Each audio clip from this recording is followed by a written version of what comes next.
Mm. Wow. What a fun day today is going to be, huh? All right. Let's put a number in chat. So many perma bands I think are going to drop today.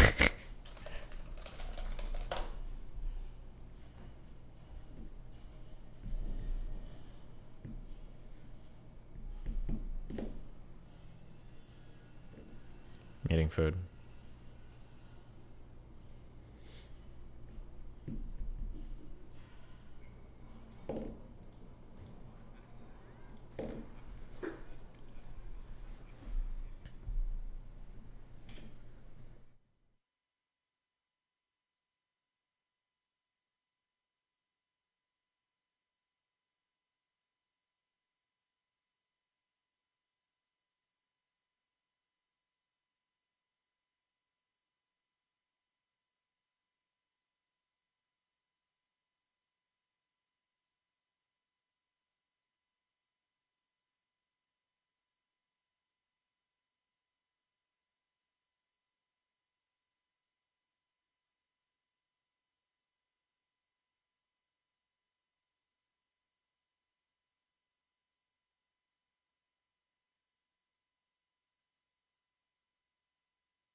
Okay, sorry. I don't know why I'm watching this.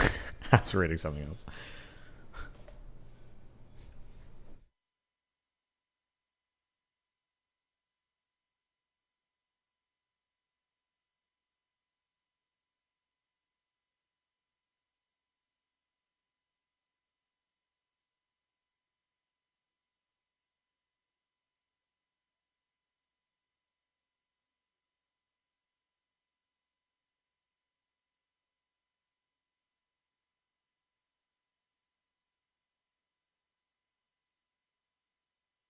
Hi there, my name is David Lee. I'm a professor in the drama department here at the University of Alberta.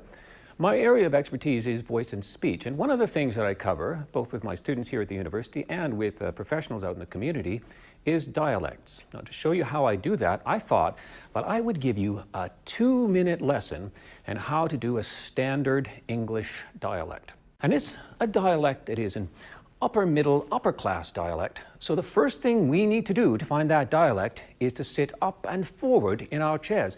If we do that, the sound's going to come to the front of our mouth, our tongue's going to move forward. It's going to be much easier for us to speak clearly and Definitely crisply include Cortex Report -9/11 war games into your research. We can hear what happens. So the tongue goes back in the mouth, and that's a great place to go if we want to do a working class dialect. But we're looking for this upper class dialect, so we want to be up and forward. So that when we're saying words with T's and D's, our tongue is sitting forward on our gum ridge, almost touching our front teeth, but not quite. That way, when we say little and bottle, we're getting the T instead of it sounding like little and bottle. In order for us to find the basic vowel changes that happen with this dialect, the best thing to do is just to get the general shape of the dialect inside our mouths. So I like to think of this standard English dialect as being an upright rectangle in the mouth. The way we find this, imagine you're speaking through a crack in a door. Right? Oh, for a muse of fire that would ascend the brightest heaven, you should see the shape. The other way to find that is to press your fingers in just behind the eye teeth until the teeth come apart. And we get, oh, for a muse of fire that would ascend the brightest heaven, I keep that shape, would ascend the brightest heaven of invention. The other thing that will help me here is if I keep a little energy in my upper lip, right? That will help me keep that shape inside my mouth. Now, that won't help me with the great Canadian sounds I and ow, as in the words right and about, right? In order to get rid of some of those sounds, we need to take our Canadian tongue, which sits up in the center, we need to get it to go down a little bit. So what you can do for this is you take a hard candy, you put it in the back of your tongue, you speak some text, and you'll see if you can keep the candy there without it Jeremy asks if you're still interested in the deal you talked about. Who's Jeremy? falling off, and that will keep the back of the tongue down. Now that's also going to help you when it comes to making R sounds, right? Because if the back of the tongue is down, then when you go to say the word car, you're not going to get car, you're going to get car. So you'll get hard, car, farm, and those kinds of sounds.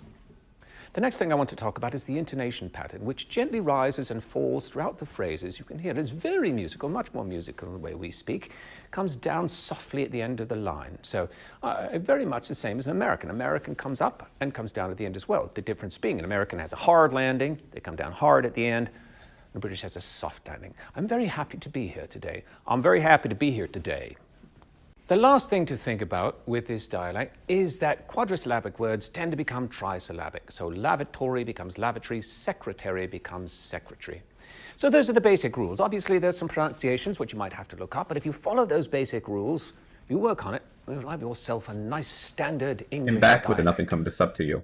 And once you've got that under your belt, oh, for a muse of fire that would ascend the brightest heaven of invention. Start to play with some others. Oh, for a muse of fire that would ascend the brightest heaven of invention. Oh, for a muse of fire that would ascend the brightest heaven of invention. Oh, for a muse of fire that would ascend the brightest heaven of invention.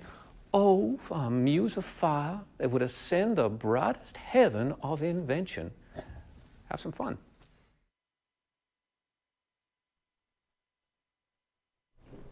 Who asked, dude?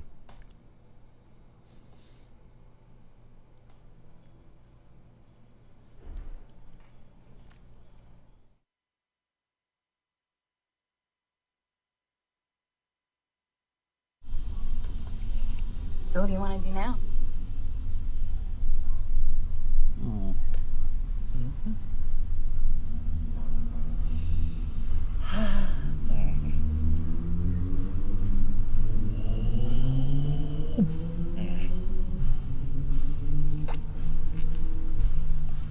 I'm really glad I found you.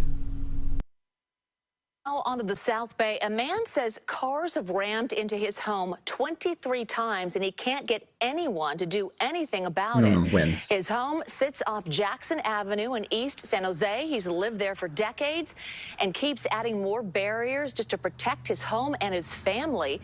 KPIX5's Sean Chitness shows us what makes this spot so dangerous. Well, the house shakes. First you think it's an earthquake. You hear the rumbling. Located across the street from the Jackson Avenue exit of 680, Ray Minter's home is an easy target for careless drivers. How many times has someone come and hit your property? About 23 times. He says since the early 1970s, he's seen cars miss the street and crash into his front yard. Every time we've been hit, we've been home. Recently, it's drivers failing to complete a right turn.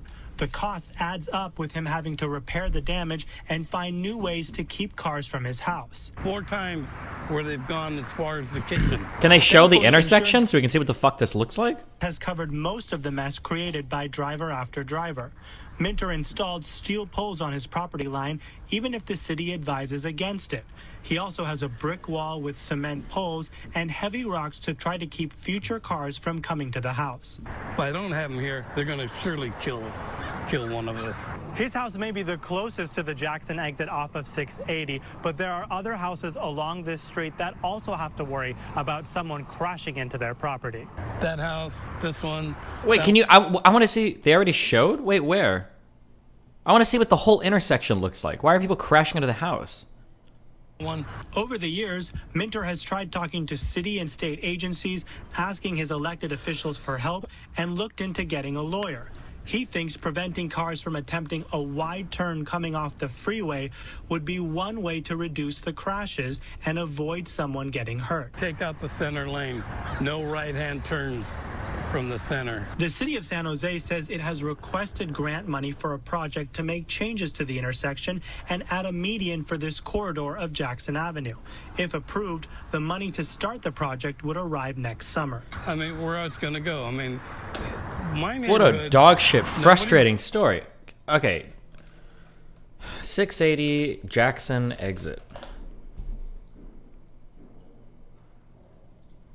What does it look we like do have coming a off traffic the... alert to pass along for your morning drive. Starting today, this ramp that you see here from I-680 South to South Avenue, it will be closed, and the ramp will stay closed through mid-May. During this time, the bridge is going to be repaired and... It was in the video. Where? You're getting permaban. Where? I want to see like the full, not just one half of it or one part of it. Show me where how are they hitting the house? $1,000.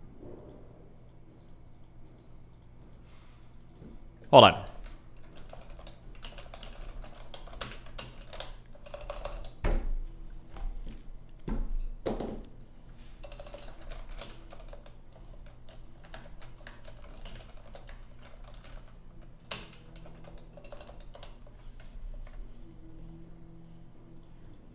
in the yard. Ray Minter says he's grateful that no one in his family has been seriously hurt or killed by the...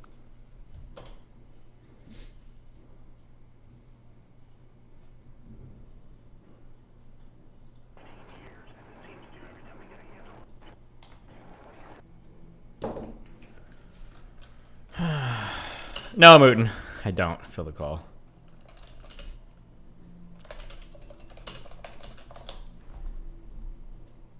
Or do I feel the call? Am I feeling the call?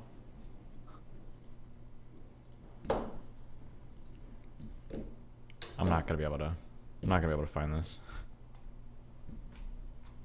Okay, I don't care. Why is yours so messy? Because I don't give a fuck. That's why. Okay. 701 South Drive. Link it to me, and I'll click it. I don't care.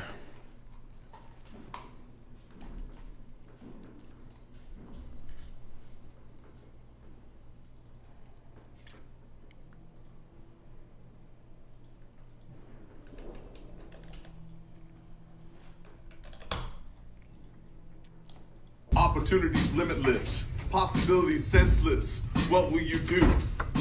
Millions of people, not enough to eat. What will we do? With AI, Microsoft technology, the future is up to you. You can do it.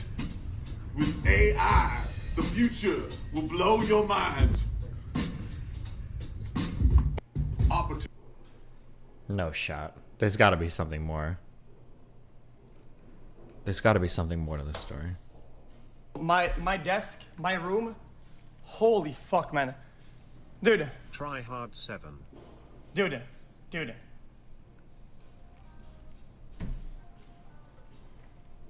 Oh God, it's actually disgusting, dude. Ah. Love XQCL.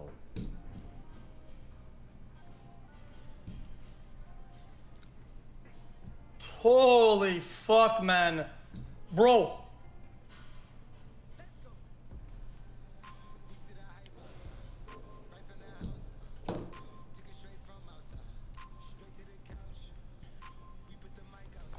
My desk. Oh. Show yours. I can't really move my camera around. Ugh. Ugh.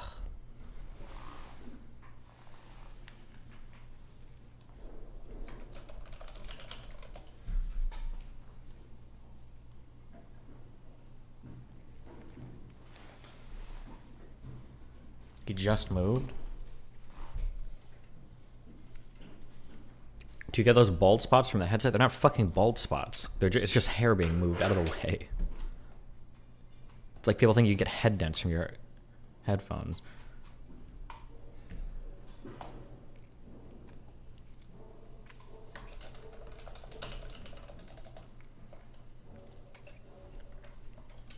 Okay, I'm playing an hour of Factorio. I can already tell I'm gonna get triggered as fuck today.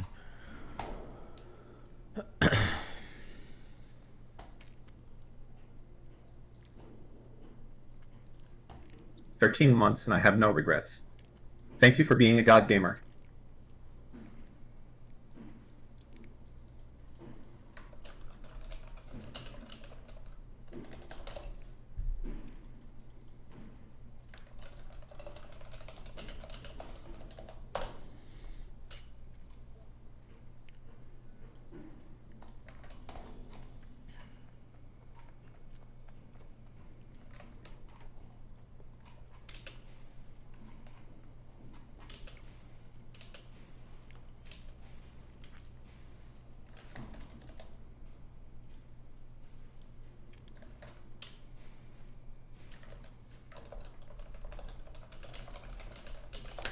Are you close to the cargo rocket? I probably just need to start researching it. Can you please answer my question? Oh, okay.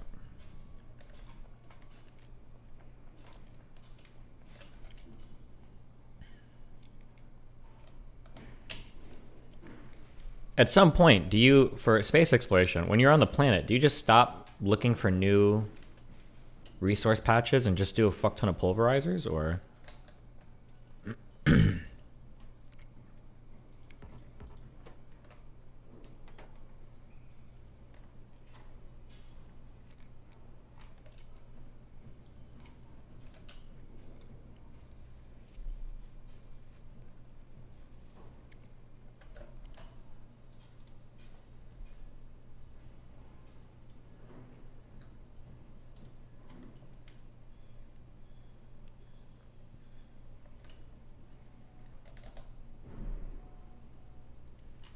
What about between you and Mafia Jinx? I've been in a chat today while agreeing with her using a point you made. Just your name is enough to be permanent from chat. She turned into a massive fucking Hassan simp, and in her eternal quest to throw out that dude's cock, she like completely sold out everything she knows or thinks she knows about the universe into becoming a cringe fucking socialist dipshit. Don't worry, she's not unique. There's a ton of women that did it. Well, not that banned me, but are disgusting fucking simps. I always said that was the greatest value Hassan provided in the world, was showing that women can simp for dog shit opinions just as much as men can.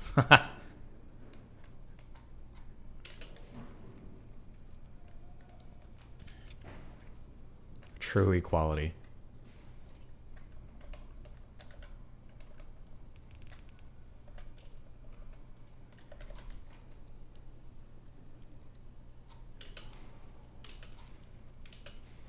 God, I think the cringiest thing I think I ever remember her doing was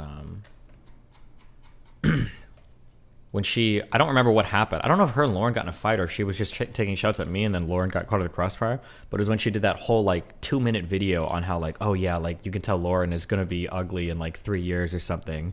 And so it was like the weirdest fucking thing in the world. And then she saw me and Mr. Mooten playing with each other. And she thought that Mr. Mooten's account was Lauren's. And she's like, oh yeah, obviously she's a woman and plays support. And it's like, bro, what is wrong with you? Oh my God. That was the cringiest fucking...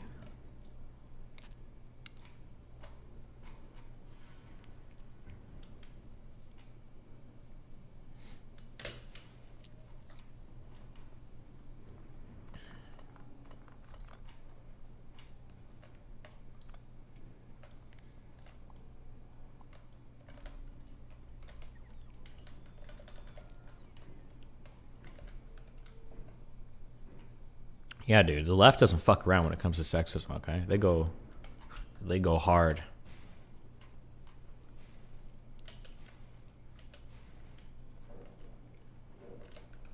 They go real hard. Andrew Tate banned from Facebook and Instagram. Yeah, thanks. I don't know what you want me to say about it.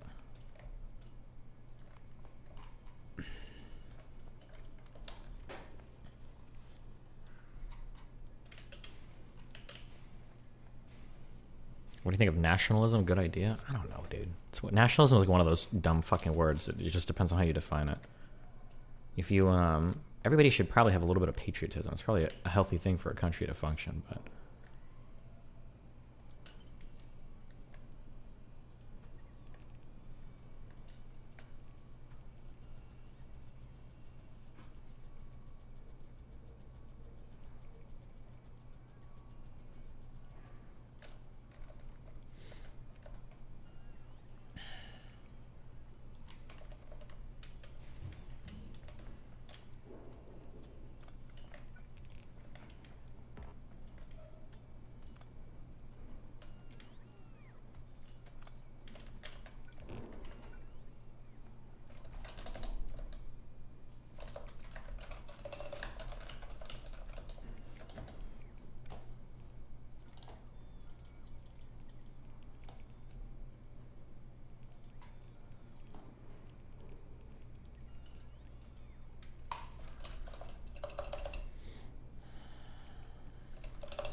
That South Park weed meme from last night stuck with me.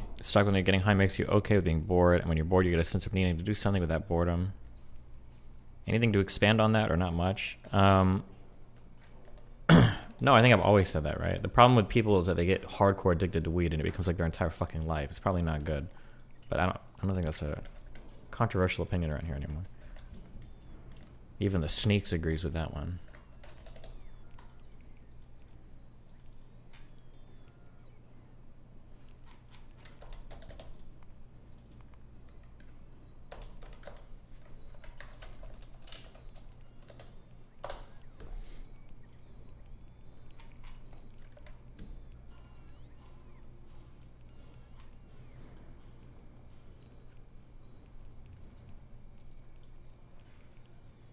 So this is the 680 ramp they're coming off of. They can turn right from the center lane. Are they allowed to? I can't tell. And then what? They're hitting this dude's house? How the fuck are they hitting this guy's house? Are they just flying? They'd have to be coming off this ramp at like 70 miles an hour. How the fuck can you miss this?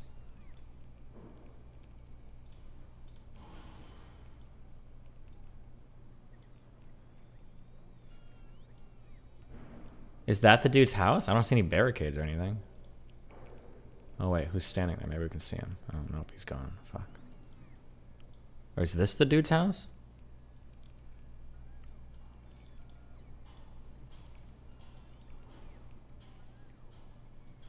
He said people are taking wide turns. A wide right turn? A wide right turn? Are you even listening to what you're saying? That's not a wide turn. That's wider than like that's you're missing 2 whole extra lanes and then hitting a house. You're crossing like 3 lanes of traffic and then smashing into the house. How's that possible?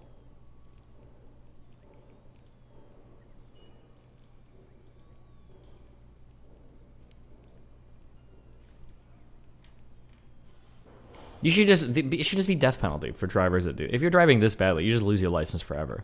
You have to be coming off this. You'd have to be coming off this like 70, 80 miles an hour. I sometimes have to take edibles just to fall asleep, which is debilitating. I can't fall asleep normally anymore. Depressed and you don't get addicted to weed, Obama.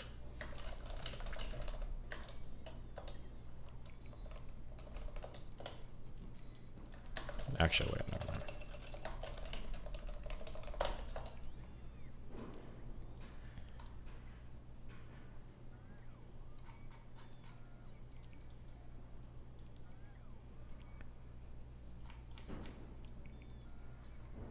It also might be people who want to go straight but didn't merge.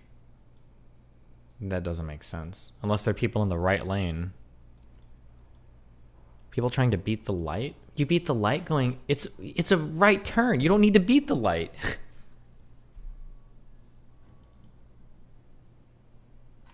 You don't even have to...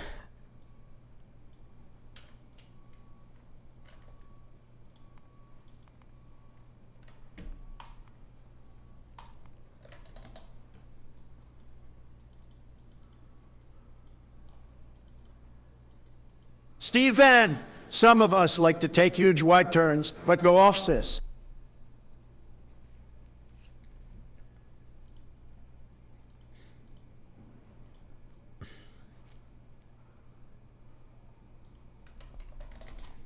Okay, all links are muted. If you're linking me random stupid shit, you're getting banned.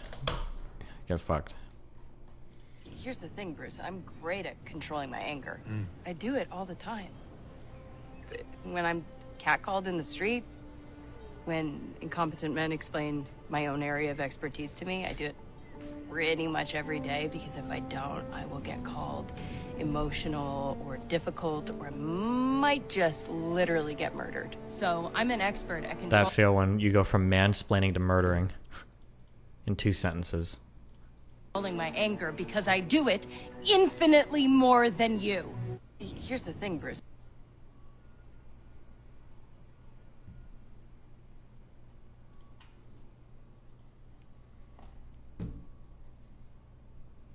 If you do street view from the street to the left of the house, you'll get a better view. It's kind of messed up. if you do a street view from this, from the street to the left of the house, to the right of the house over here.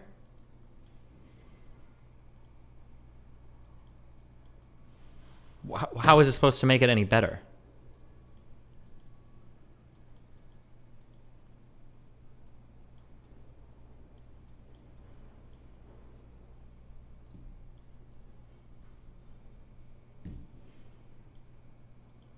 What does left mean? Destiny is if this is the surely there is no drama behind the scene. If this is the front of the house, then this would be to the right of the house. I'm skipping all donuts today. If you donate money, you waste your money. Good job. Left of the house would be over there. It's the front. Fuck you.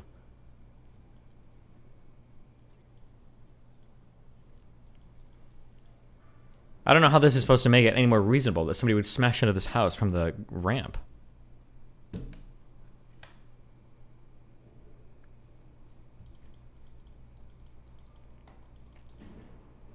You have to be going... Yeah, I think you have to be going like 100 miles an hour coming up off of the freeway.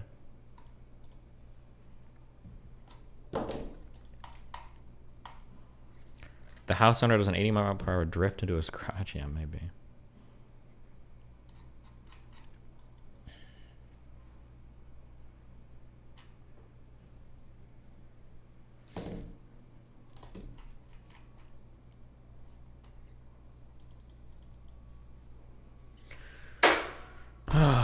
Okay, I'm doing this research today. I don't know why I'm doing this on stream. I'm probably gonna kill my stream in like an hour because fucking retarded chat is gonna drive me fucking crazy, but...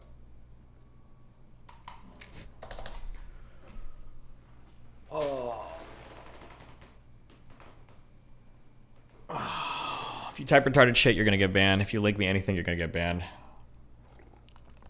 If you say anything that pisses me off, you're gonna get banned. Actually, you're right. Fuck. Let's sub only. I don't know if I can turn on sub only on YouTube chat.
Let's do messages first. Hold on.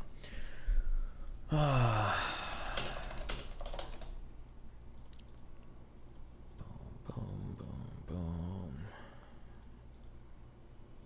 Fresh off the press, 10 out of 10 XQC meme. You're getting banned if it's not a 10 out of 10. They're gonna be fine. Goes into the sun without wearing a hat during recess. Burns alive. Jesus, where's the gun though? Hey everyone. Some 20-year-old kid made 100. So I did that.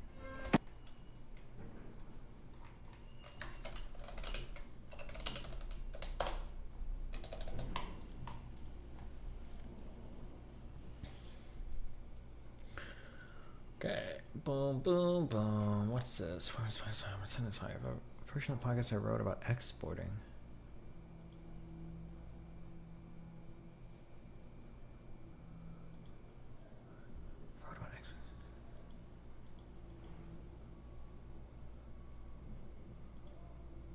I have a version of the podcast I wrote about exporting. What is this about?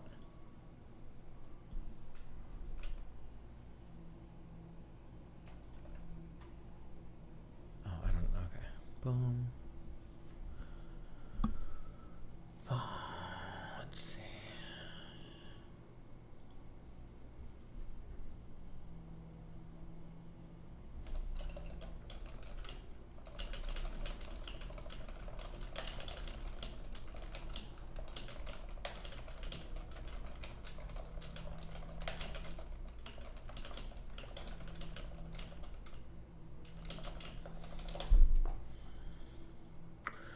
Boom, boom, boom. Okay. Okay. Hold on. I need music. I don't want you to link me or talk to me about 70 billion different fucking debunk videos, okay? Okay, yeah, fuck. Why am I so fucking upset today? I'm grumpy because I already know how fucking dog shit chat's gonna be, okay? You're not, but you don't even understand why you're being dog shit, okay? Just give me like 5 seconds to like fucking calm my mind, okay? Jesus. It's not your fault, okay? It's not your fault. It's not your fault.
People are asking me these questions. Boom, boom, boom, boom. Boom! Done with Discord messages. Because that's how we roll, okay? 22 messages, 3 minutes. What do we got for emails? 25 of them. All right, what do we got? Modern day debate, invitation. Yeah, October 28th. What the fuck is this for? Yeah, I'll be there, my dude. I don't even know what this is. DebateCon? Okay, cool. Speaker booking. Hello, I'm following up on the speaker booking discussion for today. We have planning to do the events the first 2 weeks of October. What is this about? My organization, the Walkaway Foundation, will be hosting a series of town hall debates through the rest of the year. We'd like you as a guest speaker. There will be a live debate and discussion between Americans on the political left and right. Primary goal is to highlight issues specific to the Hispanic community. Am I supposed to be a stand-in there? A representative? Able to hop on a call real quick. Our schedule is flexible today. Generally available at 1100 EDT for any calls. Are you available tomorrow on the 20th? What is tomorrow? On Saturday. Otherwise, Monday morning works as well. Monday early afternoon works as well. Exclamation mark, send. First 2 weekends of October is what he wants from me. What do we got? Weekends, October, placeholder 1 and placeholder 2.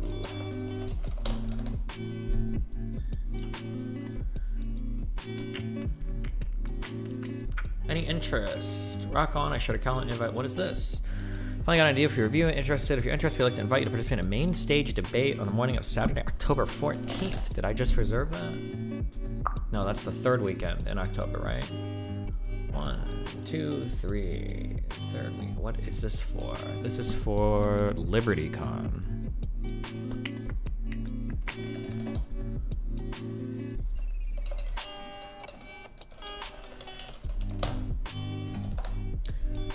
Subject, should there be a time or should there be a limit to freedom of speech? Speaker, Stimanov versus Robbie Sove. Who the fuck is that?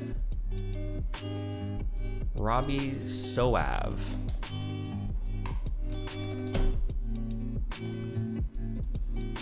It's an American journalist who's a senior editor for Reason. Is that a... I feel like I read their shit sometimes. Is that a good publication or a shit? I don't know.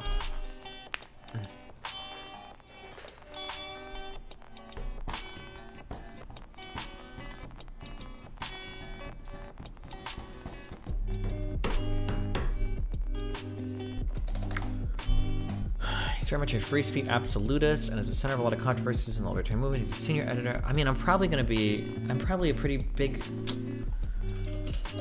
I think I'm generally a free speech advocate as well, so I'm not sure how much we'd be in disagreement, though I do empathize with some of the restrictions some larger companies want to put on conspiracies, etc. Why was Brian Stelter eat Habeas brought up on 3 of my downswings? Can somebody translate the sentence? Why was Brian Stelter eat Habeas brought up on 3 of my downswings? Is this guy having a stroke? Or is he schizophrenic?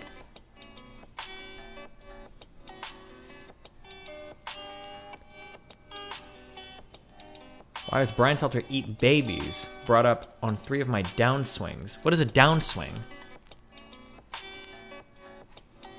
Golfing with... I don't know. Okay.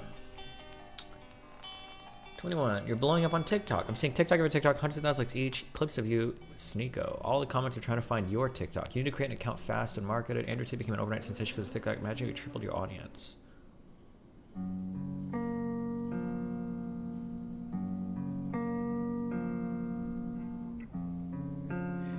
know, in my office I can hear the chimes of the clock in the tower above me. I've always listened to them. I like them. What is this cringe shit? Oh my god. 105 to 106, 36. Midnight? I guess midnight is a special time.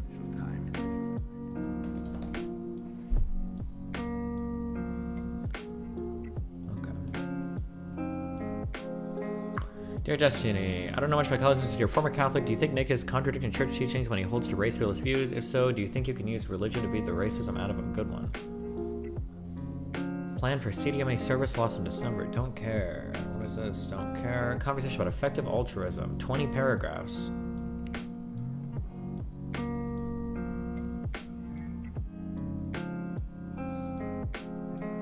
Jeez, okay. Clarity to the Fuentes pivot.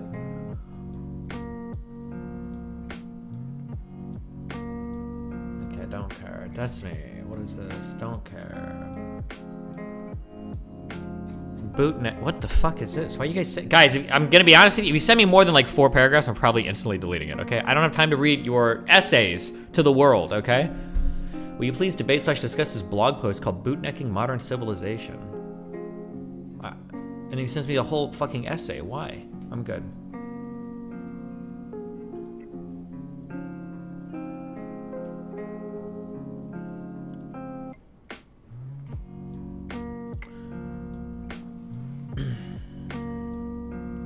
We have bootstrapped ourselves out of the Malthusian trap, but only temporarily. By doing so, we've created new problems. Okay, good one. Delete. Boom, boom. Education, a teacher's perspective. Oh, cool, another 20 paragraph thing. Sorry for the schizo mail. I know you get a lot. My name is Blah, aka Blah, middle school math teacher.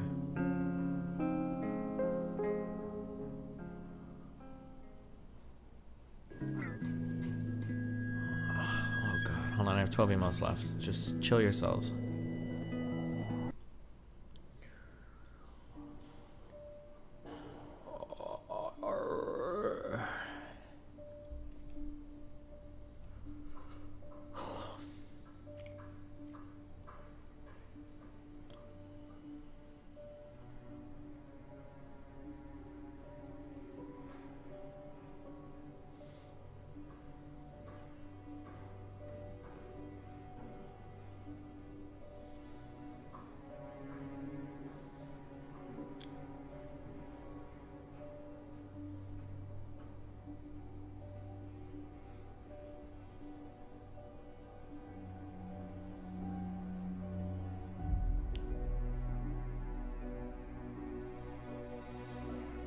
Jesus.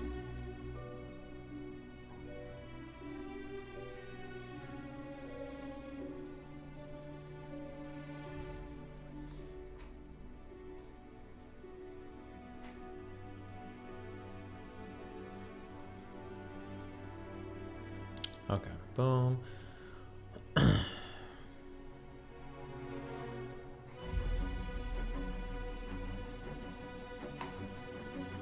Don't care about this. Jesus Christ.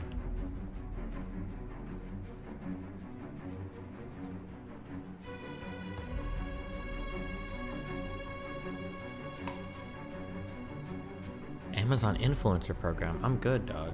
No.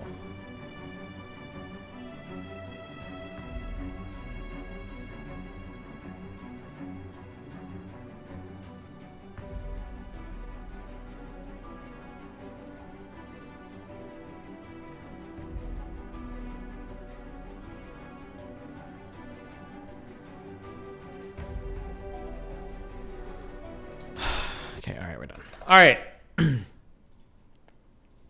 Okay, I wanted to do a research stream on stream so you can get an understanding of what it looks like when I research things. That's literally all I'm doing, okay?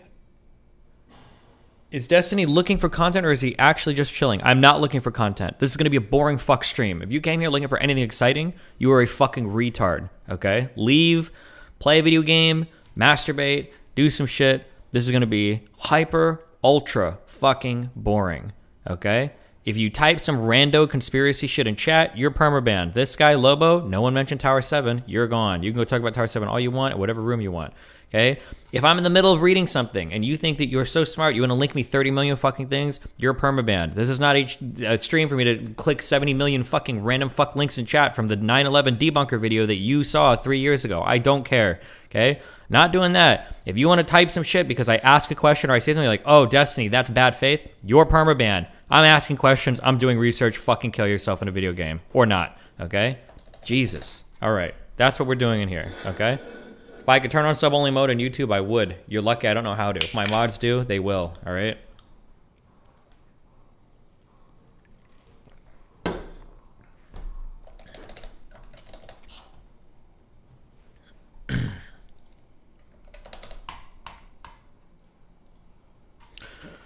How'd you value discipline against helps people strengthen your own internal validation? Any advice to someone trying to do the same?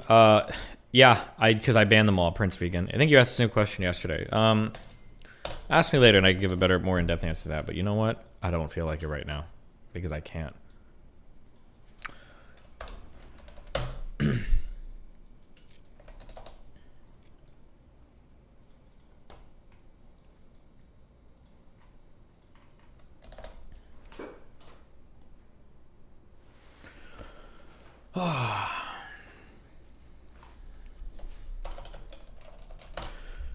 September 11th attacks, commonly known as 9/11, were a series of 4 coordinated suicide terrorist attacks carried out by the militant Islamic extremist network Al-Qaeda. Okay?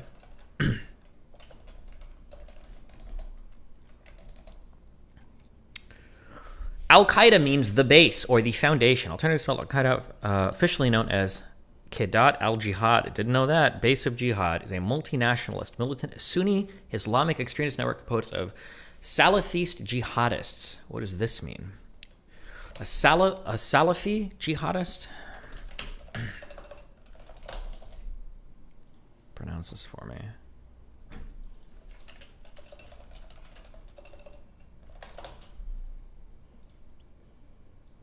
Salafi. Salafi. Salafi. Is that actually real? Salafi. Salafi jihadists is a transnational hybrid religious political ideology based on a Sunni sect of Islamism seeking to establish a global caliphate. Islamism refers to political Islam. It's a political ideology that the modern states and regions should be constitutional, economic, and judicial terms. According to what is conceived as a revival or return to authentic Islamic practice in its totality. Dubbed Islamist may advocate a revolutionary strategy of Islamizing society through alternative reformist strategy to re-Islamize society through grassroots social and political activism, implementation of Sharia, pan-Islam political unity, creation of Islamic states, or the outright removal of non-Muslim influences, particularly of Western or universal economic, military, political, social, or cultural world. They may believe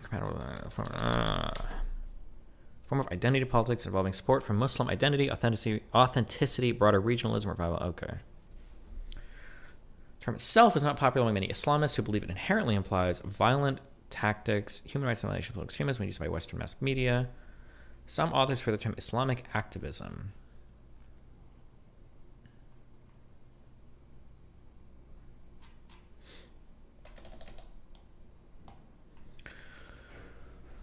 I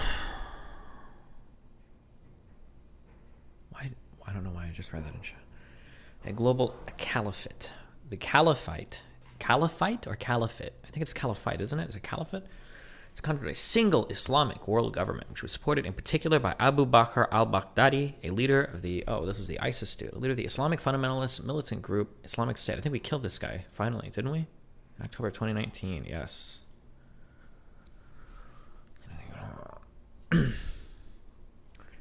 Daily Times of Pakistan reported that a rally held in Islamabad, the militant organization Sipahi Pakistan called for the formation of a worldwide caliphate. Where the fuck is this at? In Pakistan.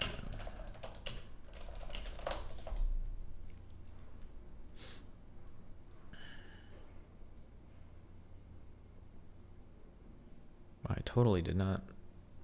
Oh, I see. It's this. No. Oh.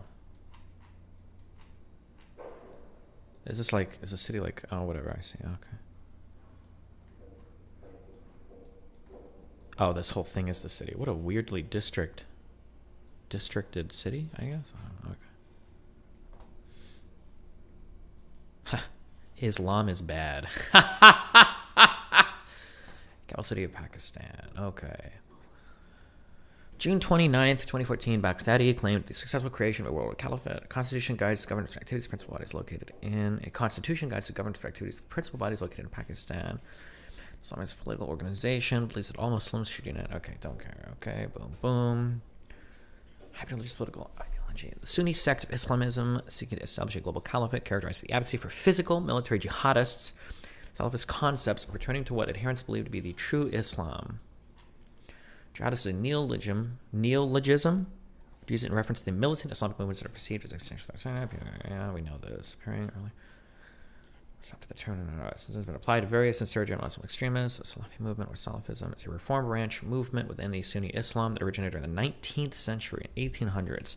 It refers to an advocacy of return to traditions of the pious predecessors, the Salaf, first generation of Muslims who are believed to exemplify the pure form of Islam. Those generations include the Islamic prophet Muhammad and his companions, who he himself taught. Wow. And their successors, and the successors are in.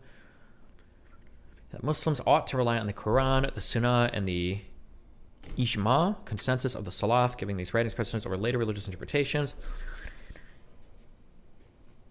Across the Islamic world, since its inception, Salafism has been evolving through the efforts of numerous Islamic reformers whose interpretations spread within various regions.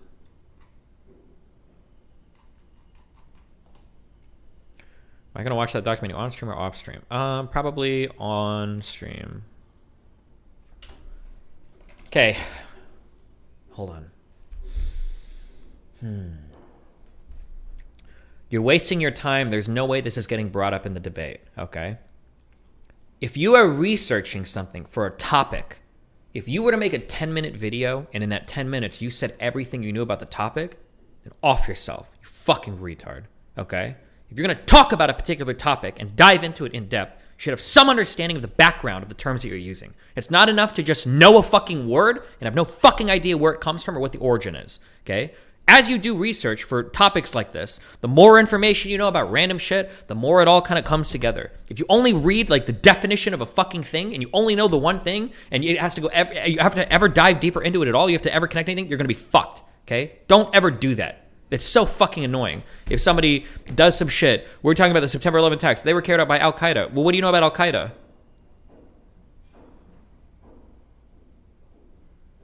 They did September 11th. That's not enough, okay? It's always good to know background information on other shit you're reading about, okay?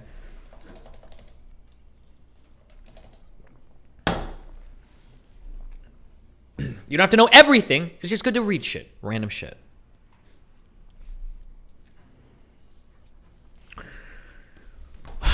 I don't know if you'd be safe debating them. Why? The Felix dude is actually crazy.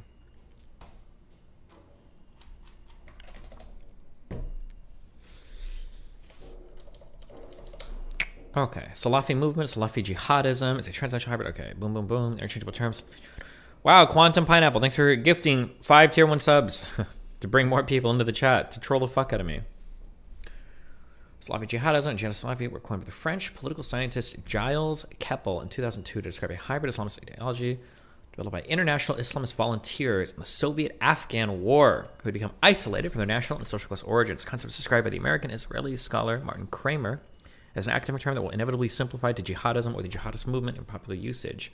Qutbism, close relative Islamist ideology. Okay, practitioners are referred to as Salafi jihad.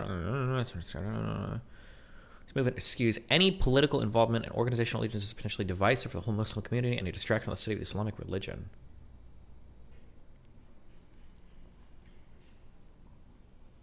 Wow, damn, gifting 5 tier 1 subs.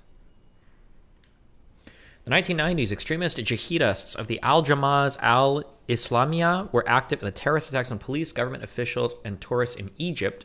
And the Armed Islamic Group of Algeria was a principal extremist group in the Algerian Civil War. Is Algeria Central Africa? No, it's Northern Africa. Algeria, big ass country next to Libya, Morocco, Tunisia. Okay. Most infamous jihadist group considered to be the September 11th attacks against the United States, perpetuated by Al Qaeda in 2001. While Salafism had next to no presence in Europe in the 1980s, Salafi jihadists had by the mid-2000s acquired a burgeoning presence in Europe, having attempted more than 30 terrorist attacks among EU countries since 2001. While many see the influence and activities of Salafi jihadists as a decline after 2000, at least in the United States, others see the movement as growing in the wake of the Arab Spring, the breakdown of state control of Libya and Syria in 2014, and the U.S. retreat from Afghanistan in 2021. It's been carried out by the Islamic State or Al-Qaeda, as well as Islamist lone wolves since the late 20th century. Europol, which releases was linked to Al-Qaeda, and the plots intended to involve groups carrying out coordinated bombings. This is important.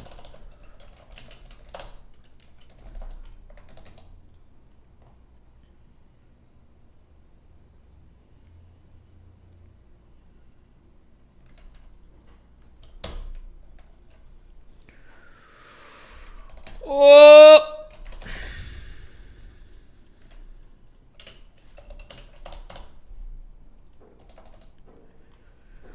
Al-Qaeda and plots carrying out coordinated bombings. 2004 Madrid train bombings killed 193 civilians. Damn! I don't even remember that one. I kind of remember that one. That's a lot of dudes dead.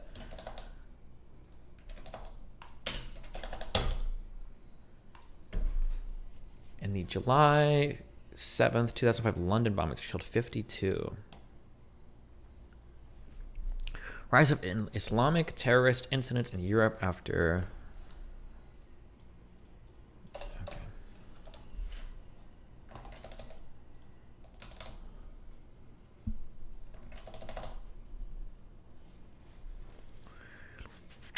the thought that I'm thinking of here is, let's say that it was the case that Al-Qaeda existed and they only did one terrorist attack ever, right? Oof. Seems to be, I just read a question in chat. If they only did one terrorist attack ever, it seems a lot easier to discredit them as a false flag. Let's say that Al-Qaeda has a history. Let's say that Al-Qaeda bombed 25 different buildings with airplanes, right? They did an airplane attack in France, an airplane attack in the UK, airplane attack in the United States. Well, now it becomes a lot more credible if we do a Bayesian analysis. We've got our prior, and then we update based on more information we get. Seems to be more plausible if they've done 20 terrorist attacks with planes, they'll do more. Not saying that they did do that, but establishing like patterns of behavior or existence throughout the world is an important part of understanding a group, and it gives us more context for what they do. Okay.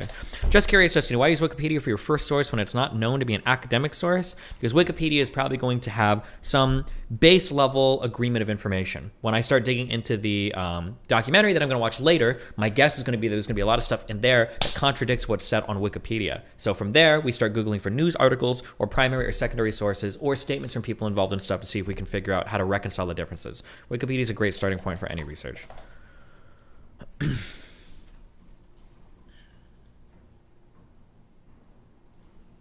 are you doing this? What are people linking? Using banned phrase Destiny. Who added my name to the ban list?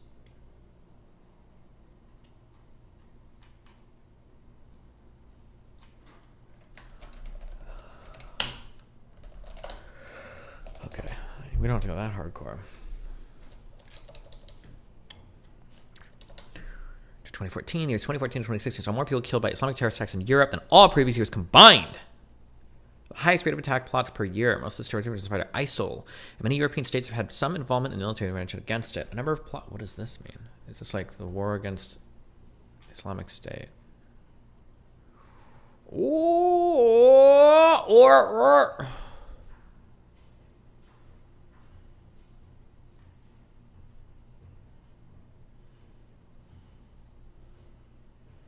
What am I looking at? Why does this map look so fucking weird?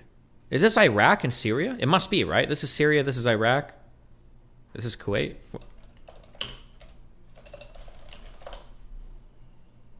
Why does it look so weird? I've just never seen it like this before, I guess. Okay, whatever. Don't care.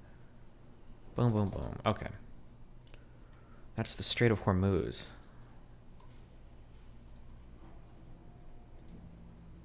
Wait, what is? The Strait of Hormuz is down here, isn't it? It's between Saudi Arabia and Iran, because that's where I think an Iranian plane got shot down. Yes, right over here. This is where. Fuck, was it? No, it was a U.S. plane. It was a civilian airliner that got shot down by Iran, I thought. No, or did it get shot down by Saudi Arabia? Fuck. What was this flight? Hold on. Fuck, I have to remember this. Iran Air Flight 655 was the one that got shot down.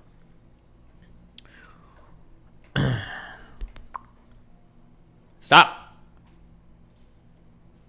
Shot down by the missile cruiser, the USS Vincennes, on July 3rd at 1988 over the Strait of Hormuz, killing all 290 people on board. The passenger plane, which was in Iranian airspace, had been incorrectly identified as a fighter jet in 1988.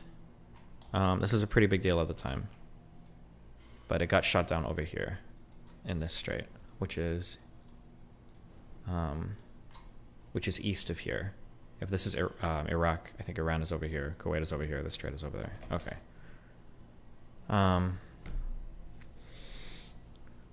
number of plots involve people who entered or re-entered Europe as asylum seekers during the European migrant crisis. Some attackers had returned to Europe after fighting the Syrian civil war.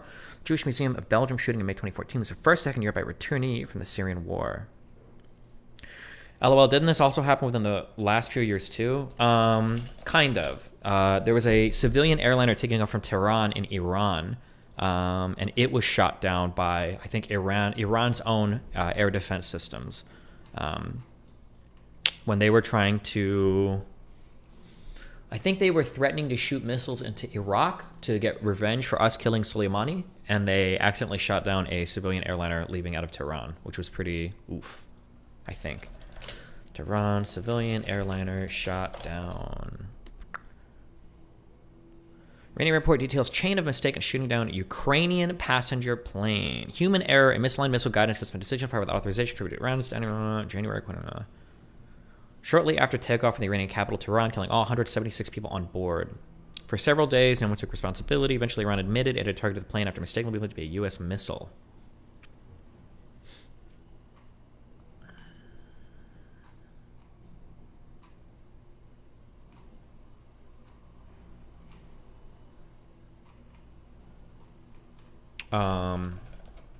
I don't know how to fucking spell this dude's name.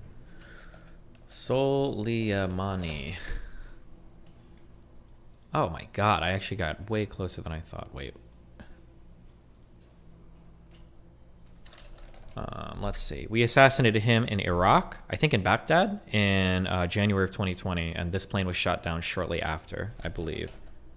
Yeah, in January, because they were freaking the fuck out after we assassinated that dude. In an Iraqi airbase. Oof.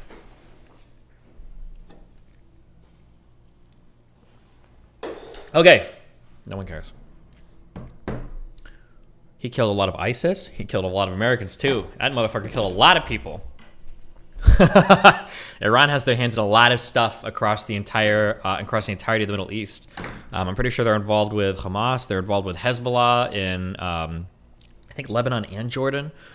They were involved in doing a bunch of shit in Iraq. They're involved in stuff with Yemen. I think fighting on the Yemeni behalf in the civil war against the Saudi Arabia stuff. Like the Quds Force which I believe is part of the Iranian Revolutionary Guard Corps, which Soleimani was the head of, do stuff all over the Middle East. Did stuff all over the Middle East. Well, they still exist, but that Soleimani dude was like a legend, I think. Okay.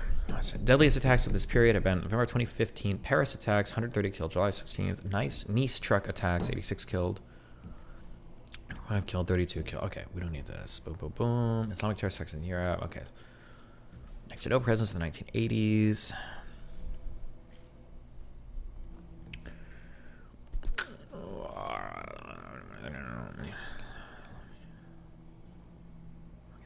Okay. Salafi jihadism.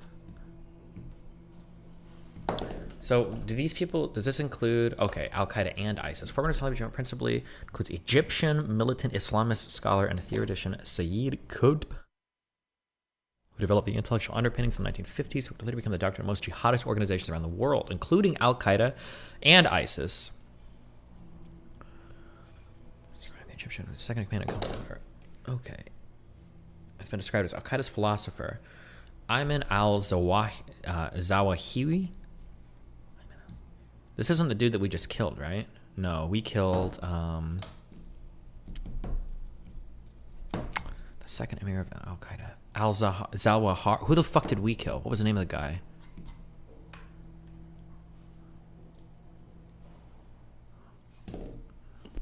It's this guy. Al-Zawahiri. No, wait, was it? These fucking dudes' names. September 11th, killed, planner. It might have been that guy. Oh, it was Al-Zawahiri. Zawahiri.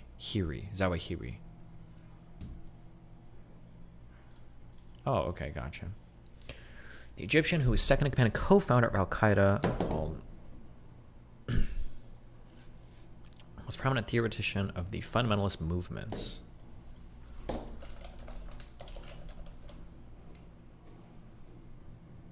Wait.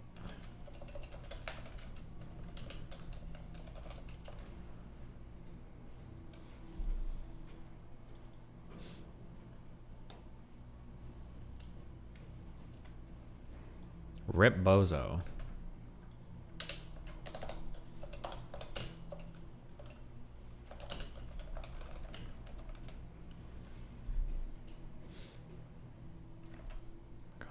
That shit. Degree in medicine and a master's degree in surgery, and was a surgeon by profession. He became a leading figure of the Egyptian Islamic Jihad and Egyptian Islamist organization, and eventually attained the rank of emir. He was in prison from 81 to 84 for his role in the assassination of Egyptian President Anwar Sadat. How do you get in prison for 3 years for an assassination? What? His actions against the Egyptian government, including his planning of the 95 attack on the Egyptian embassy in Pakistan, resulted in him being sentenced to death in absentia during the 1999 returnees from Albania. What does this mean? While absent. Oh, so he wasn't there. Close associate of Al-Qaeda leader Osama bin Laden, al-Zawahiri held significant sway over the group's operations. He was wanted by the United States and the UN, respectively, for his role in the 98 U.S. embassy bombings in Kenya and Tanzania. Where is this country at? Tanzania. Jesus, okay.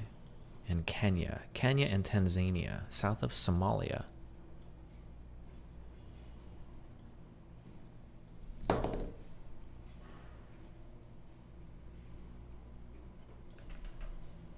Tanzania? Is it Tanzania?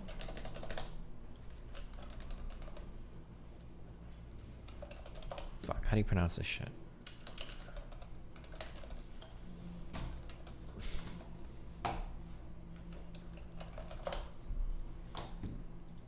Tanzania.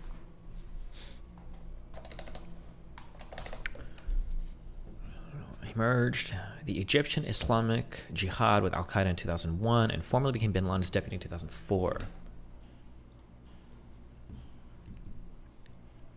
He succeeded bin Laden as Al-Qaeda's leader after bin Laden's death in 2011. In May 2011, the U.S. announced a $25 million bounty, bros! Why wouldn't we bounty hunters? And he was killed by a drone strike in Afghanistan. 2022, July 31st. Not even a month ago. Interesting. August, September, October. September 11th. He was the second general of Emir in Al-Qaeda for 5 months, basically, before September 11th attacks. Interesting.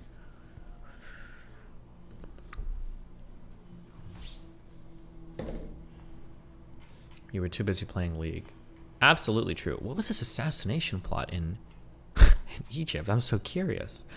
Was one of hundreds arrested following the assassination of President Anwar Sadat. Initially, the plan was derailed when authorities were alerted to al-Jihad's plan by the arrest of an operative carrying crucial information in February 1981. Ordered the roundup of more than 1,500 people, including many al-Jihad members, but missed a cell in the military led by Lieutenant Khalid Islambuli, who succeeded in assassinating Sadat during a military parade that October. His lawyer, Montasa El-Zayat, said that al-Zawahiri was tortured in prison. In his book, Al-Zawahiri, I Knew Him, Al-Zayat maintains that under torture by the Egyptian police following his arrest connection revealed the hiding place of Essam al-Qamari, a key member of the Mahdi cell of al-Jihad, which led to al-Qamari's arrest and eventual execution. He was in 1984. Since Egyptian Islamic Jihad's connection with Iran may have led to a suicide bombing in an attempt on the life of Egyptian Interior Minister to quash the campaign of Islamist killings, Egypt failed. Assad assassination. 20 men killed a schoolgirl. It followed 2 years of killings. Okay, interesting. Gotcha.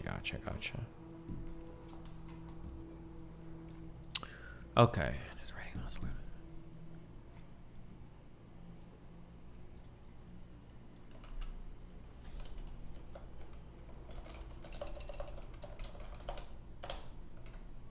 No.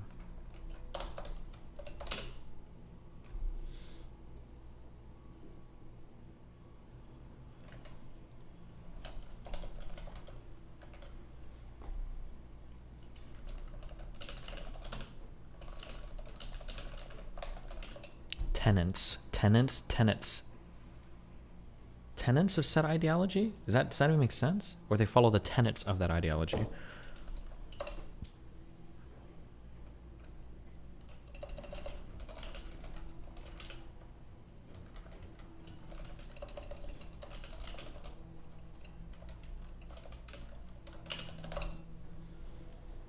Okay.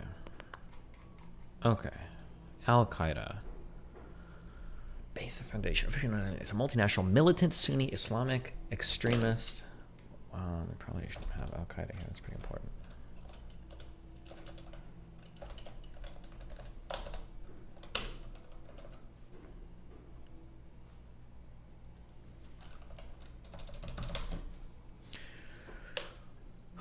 Both of Salafist jihadists. Its members are mostly of Arabs, but may also include other peoples. And has mounted attacks on non-military and military targets in various countries, including 1998.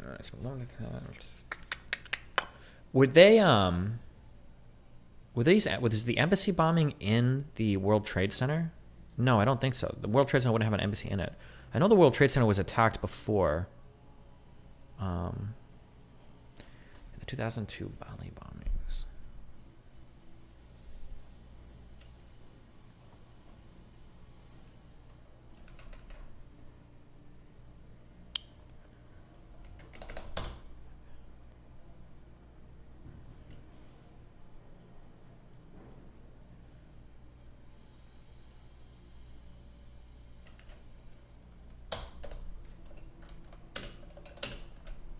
Stop.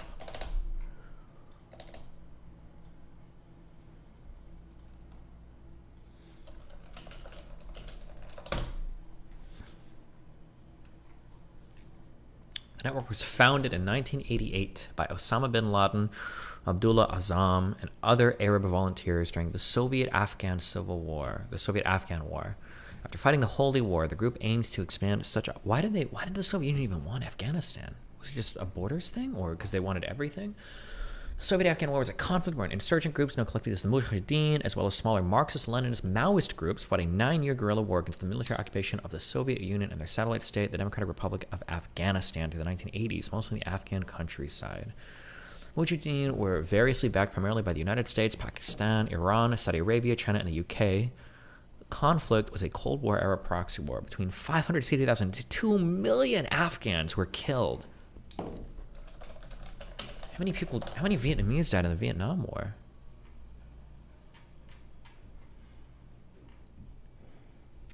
South Vietnam lost between 195,000 to 430,000 civilian dead, 250,000 to 300,000 military dead. Damn, that's a lot of Afghanistan people. Holy shit. Afghanistani? Is that correct?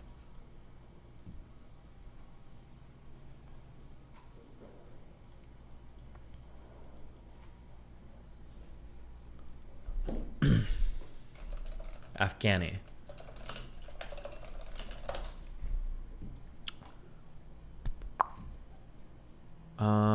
Oh shit, I actually don't remember which states here are included in the Soviet Union.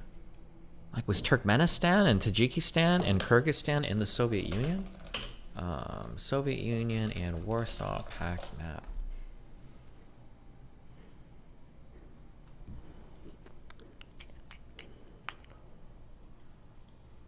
Nice, thanks.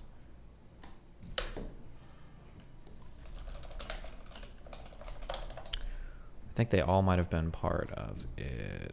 Oh, thank you. Yes, yes, this is what I want, Queen.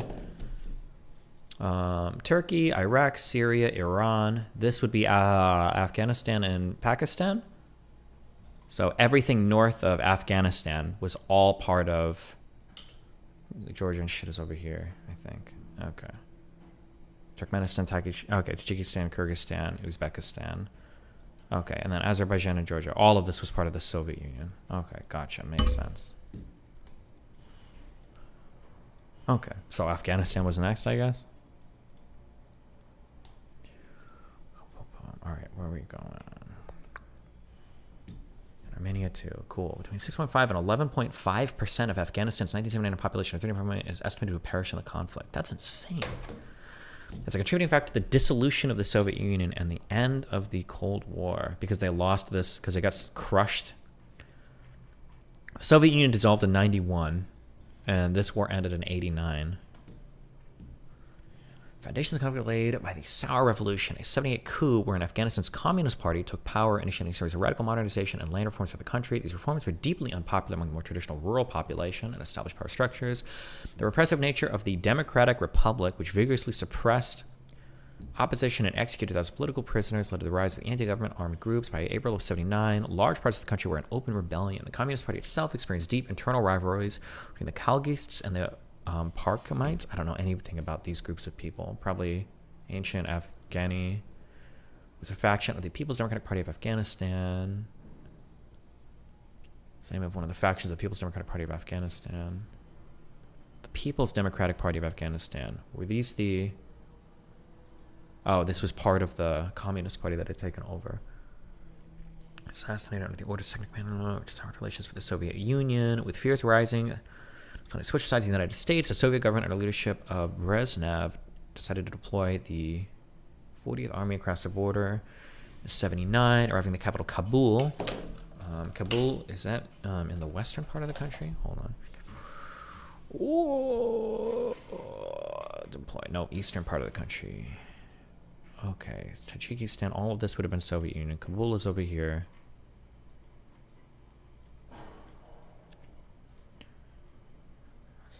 Where were we at? Sorry. It's based on the... Wait. Fuck, where was I just at?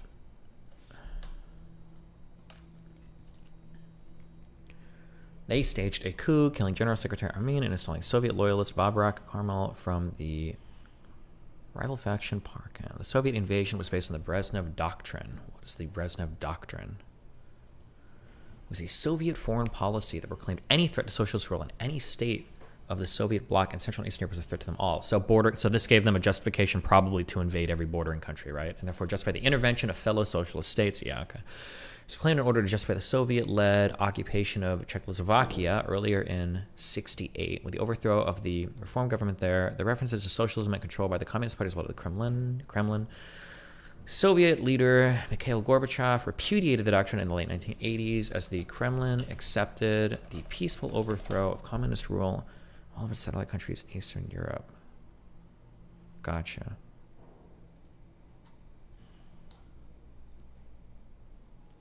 Okay, don't need to worry about this.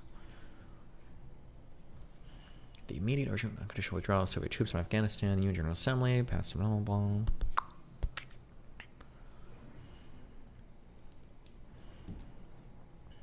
Mass amounts of support through aid, finance, military training, and neighboring Pakistan with significant help from the United States and the United Kingdom. They were also heavily financed by China. I have no idea what China does all through World War I and II, and yeah, I don't even know what China is up to that point. I have no idea what the history of China is. I don't even know. Like the world map goes, it's like you've got Western Europe, Central Europe, Eastern Europe, then you've got like Russia, and then it goes right to Japan. I have no idea what there's a huge black hole in my mind. I know that like now it is like great leap forward, whatever, but in terms of foreign policy, I have no idea what the fuck China was doing. Like up through the 40s, 50s, 60s, 70s. I truly have no idea. It's a black hole in my mind.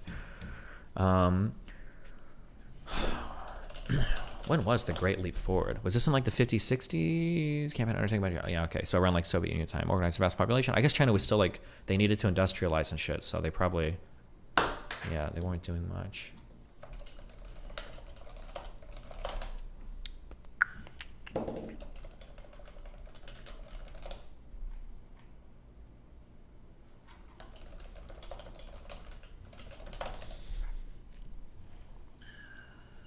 Okay.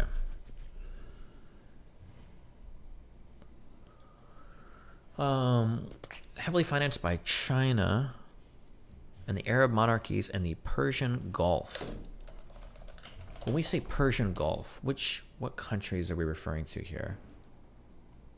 Is it only referring to Gulf states? Is Kuwait considered a Gulf state? I know, like Saudi Arabia, Bahrain, Qatar, I know these are.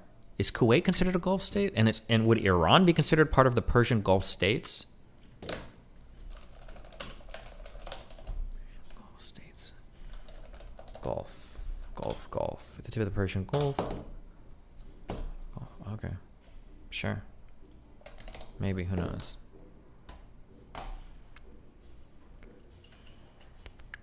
Okay, wait, where were we?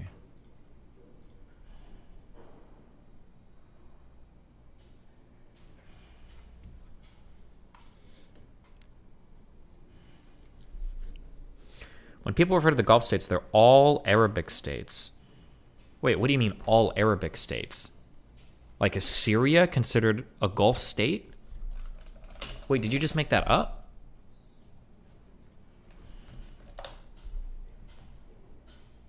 Or like, because there are countries in Africa. Is Tunisia a Gulf state? Why am I reading chat? Never mind. I don't need to read chat. I don't know why I'm reading chat. I don't know why I read that. Okay. Okay. Boom, boom. Okay.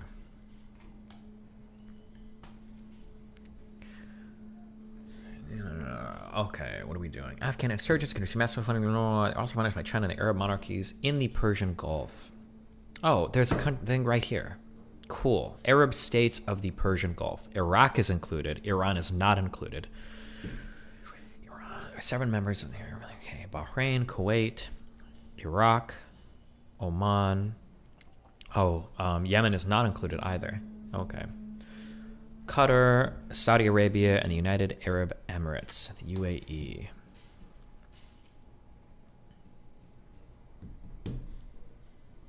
Gotcha. The term has been used in different contexts to refer to a number of Arab states in the region. The prominent regional political union Gulf Formation includes Bahrain, Kuwait, historically various British Empire protectorates, including the Trucial states. What the fuck is this? What in the fuck is this? 1820 and 1892, don't care. Absolutely don't care. Okay. So U.S. influence in Afghanistan by funding military operations designed to frustrate the Soviet invasion of the country. CIA covert action worked through Pakistani intelligence services to reach Afghan rebel groups. Damn. Our relationship with Pakistan was much closer, I guess. I have no idea, but I would imagine so, I guess, in opposition to the Soviet Union. Soviet troops occupied the cities and main arteries of communication with the Mujahideen, waged guerrilla war in small groups operating in the almost 80% of the country that was outside government and Soviet control almost exclusively. Our relationship with Pakistan today is really bad, right? Like, I think we went into Pakistan and killed Osama bin Laden. That's where he was, right? Soviet Union. It's okay, not great. Oh, I thought it was pretty bad today. And then Pakistan and India fight over the Kashmir, and there's like 6 disputed territories between India, China, and Pakistan that they all fight over right now up here. Jammu and Kashmir, and then there's other regions like all of this shit. I think is like all disputed, right, between all 3 of these countries.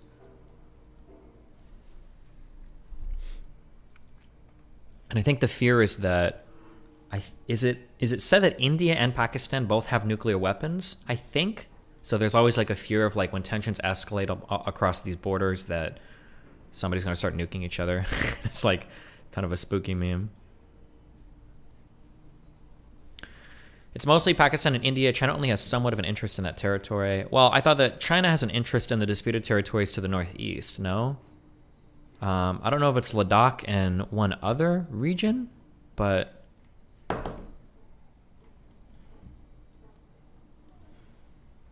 I don't know. Okay.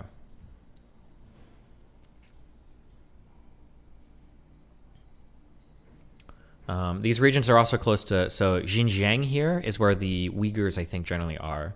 And this whole area is like super rich in natural resources and shit. I think it's one of the reasons why China is trying to kind of like ethnically genocide all the Uyghur people here, so they gain access and control over this entire area. But I don't know what the official... I don't know if this is like a semi-autonomous region or what, or what the administration is like. I don't 100% know. But okay.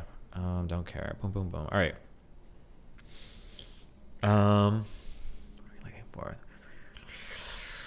President of the Soviet Union, CIA covert action worked through Pakistan intelligence services to reach Afghan rebel groups. Soviet troops occupied the cities and main arteries of communication, while the Mujahideen waged guerrilla war in the small groups operating in almost 80% of the country that was outside government and Soviet control, almost exclusively being the rugged mountainous terrain of the countryside.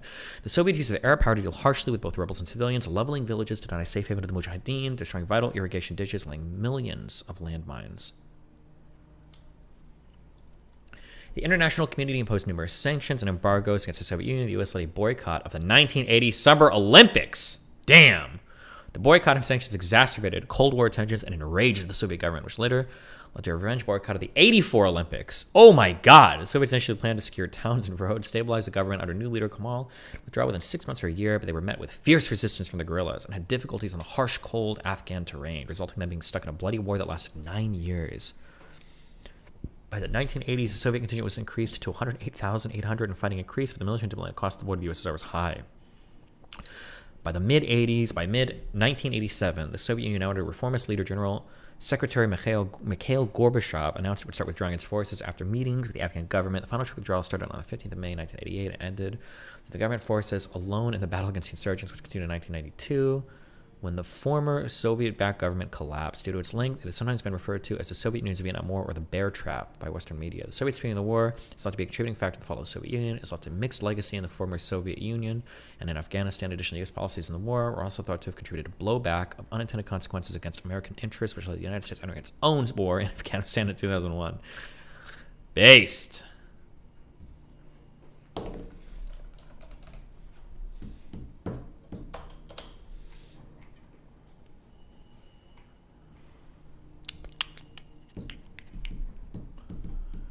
Social and medical support for veterans of the... Damn, that would suck. Okay. Boom, boom, boom. Okay, back to Al-Qaeda. After fighting... Okay, the network was founded in 1988 by Osama bin Laden. When was the... Wait.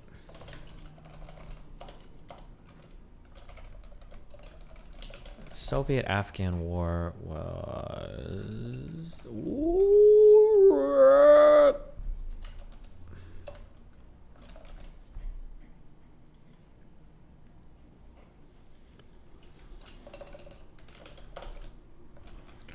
1979 to 1989. Good to know the years.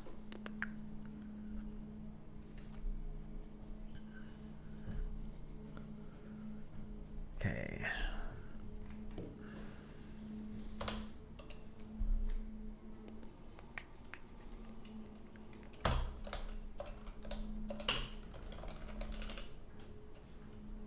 In 1988.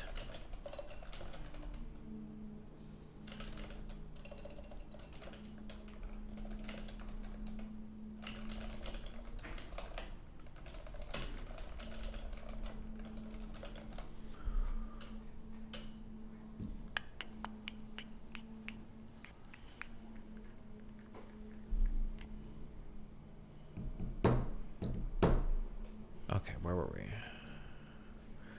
Destiny. The war didn't end in 1989. The Afghanistan communist government collapsed in 92. Well, sure, but Soviet withdrawal is probably the important part.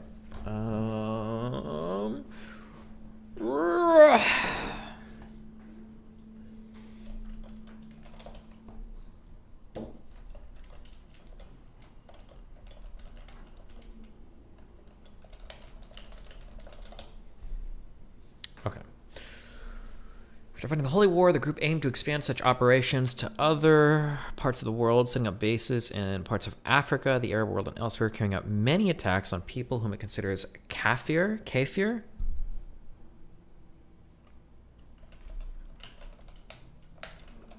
Yeah, fuck that spelling out. I don't care. Don't care. A minute-long video. Just say it. Kafir or kafir? It's kafir. Kafir or kafir? Okay.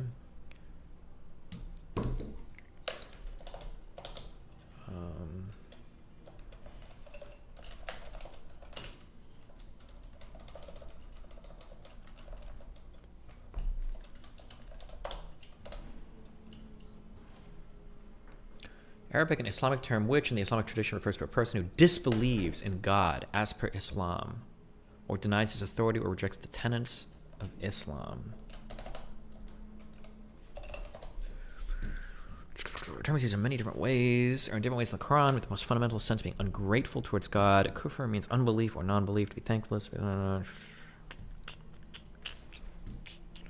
It's interchangeably with mushrik.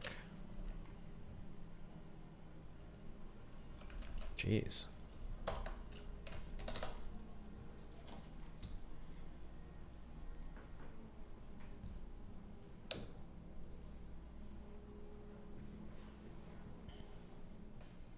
Jeez. Okay.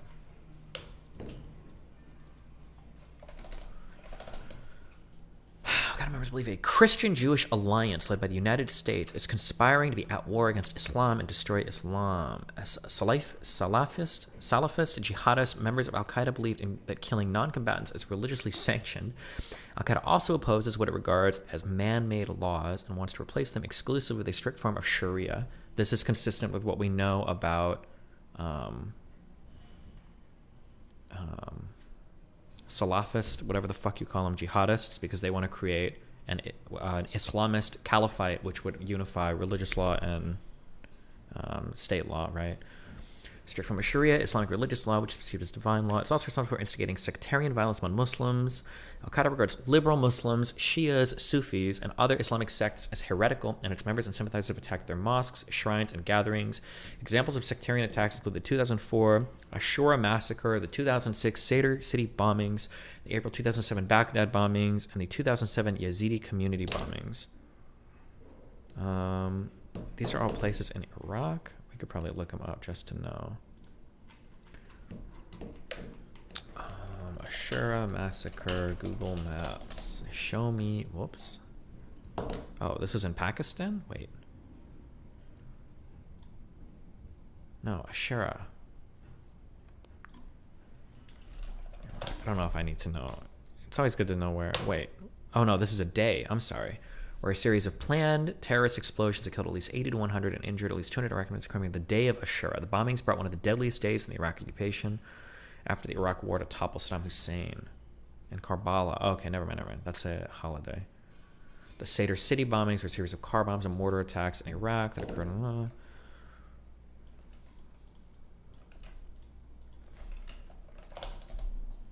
It's pronounced caliphate, I think. Okay, Sadr City. Is this basically like a suburb of Baghdad, could you say? And the Yazidi communities bombings were done in towns in northern Iraq.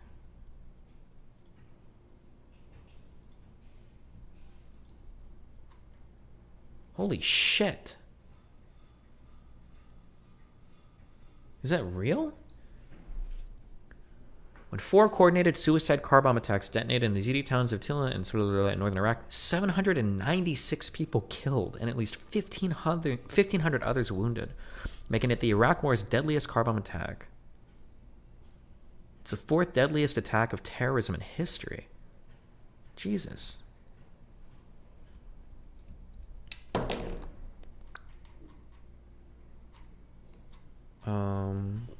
Damn.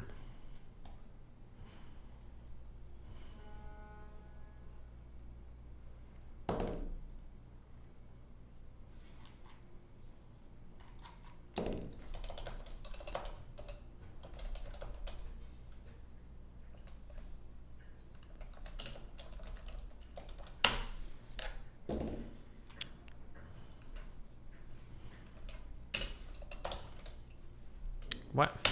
Really?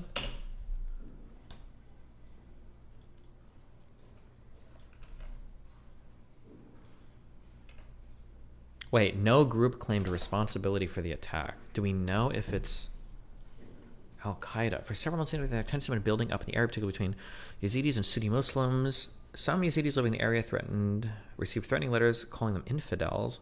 Leaflets were distributed denouncing Yazidis as anti-Islamic. One of them, in fact, the murder of Dua Khalid Aswad, a 17-year-old Yazidi girl who was stoned to death by fellow Yazidis 4 months earlier.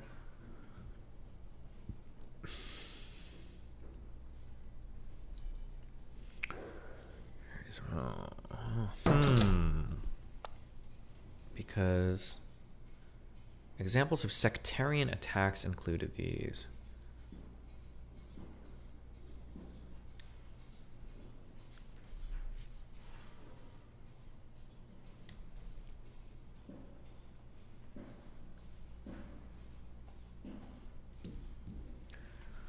Bombings occurred. 4 coordinated suicide bomber attacks detonated in the Yazidi. Targeted the Yazidis, a religious minority in Iraq, using a field tanker. Yazidis. Who do these guys feud with? Wait, scroll up. No group claimed responsibility for the attack. Iraq's president, Jalal Talabani, accused Iraqi Sunni insurgents. Okay, so they're, I'm guessing, opposed to the Sunnis. And the Salafi guys or whatever are Sunni extremists, right? Long explaining the history of Sunni violence against Yazidis. Porto distributed leaflets denouncing the attacks carry Al-Qaeda's signature of multiple simultaneous attacks. Unclear why they would refrain from claiming responsibility for such an unsuccessful or such a successful operation. Huh. Anybody know anything more about this? This is a big attack to not know who did it. 2007 Yazidi bombings. Car bombings. Can we get other sources?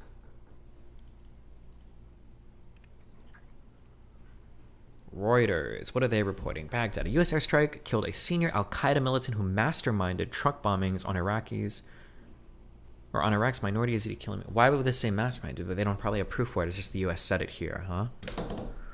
The terrorists responsible for the planning and conducting the horrific attack against Yazidis, a military spokesman said.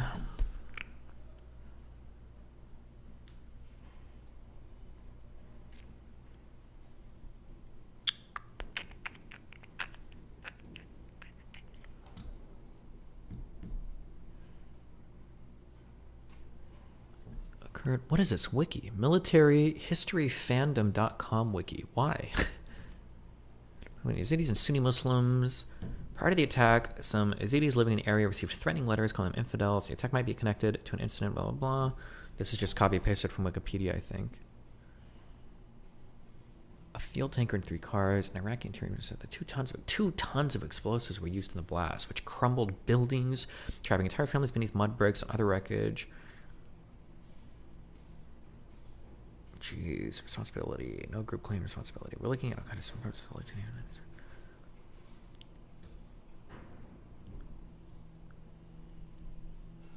Huh. Damn.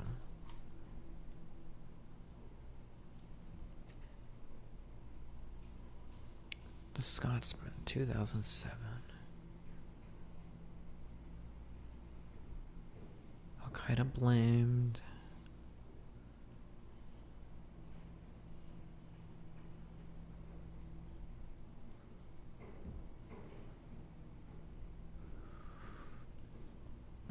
Oh, dead link. Nice. Nice! All dead! Thank you! Base!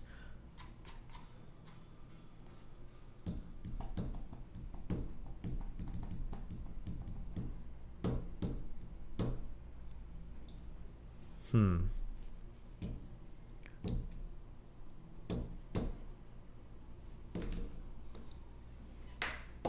Damn.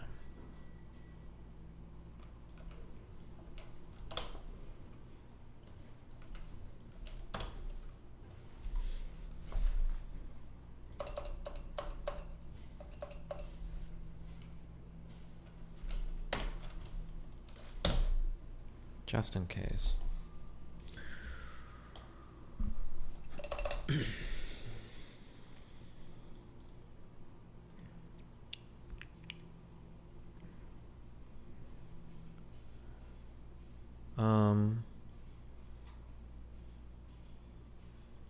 Hold on.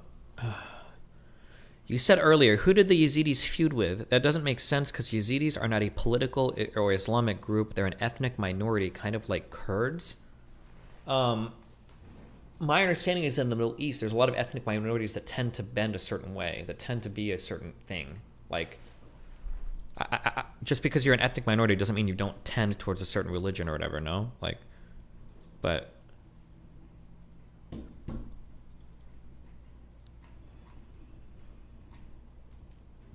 They are a religious minority? Sure. Oh, okay. Well, then in that case, sure. Okay.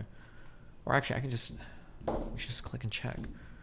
The Yazidis are a Kumanji-speaking endogenous? What is endogenous? Minority group who are indigenous to Kurdistan, a geographical region in Western Asia that includes parts of Iraq, Syria, Turkey, and Iran. Is that true? I had no idea that Kurdistan extended into Syria and Turkey. Or I might just be thinking of the KRG, which possibly is the part of Kurdistan that exists in northwest Iraq.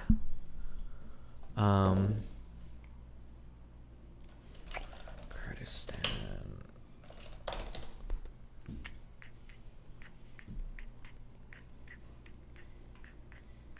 Oh, no, thank you.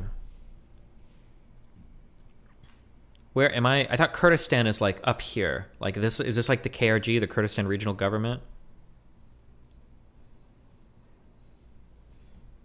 Am I think up here? Kurdistan is huge, mostly in Turkey and northern Iraq. Kurdistan borders. I don't think it's controlled by the KRG anymore. Oh, my information might be hella out of date. Oh, damn. It's way bigger than I thought. Okay, so through Syria, Turkey, and then Iraq. I don't remember the groups anymore. I think the PPK is the group in Turkey. The YPG, I think, is the group in Syria. I thought it was the KRG, and their military was the Peshmerga in Iraq. I don't know anymore, though. That information might all be out of date at this point. I don't remember. I don't know. Okay, I don't think we need to worry about this. Oh, and Iran as well? Oh, true. I guess if it extends east here. Damn, fucking Kurdish people are wilding out. Okay, I don't think this is important. Majority of Yazidis remaining in the Middle East today live in Iraq, primarily in the governance of Yevgeny and Duhok. Can you just show me on a map where it is? Okay, so the Yazidis live in the Kurdistan. Oh, well, they're Kurdish. Makes sense. Okay.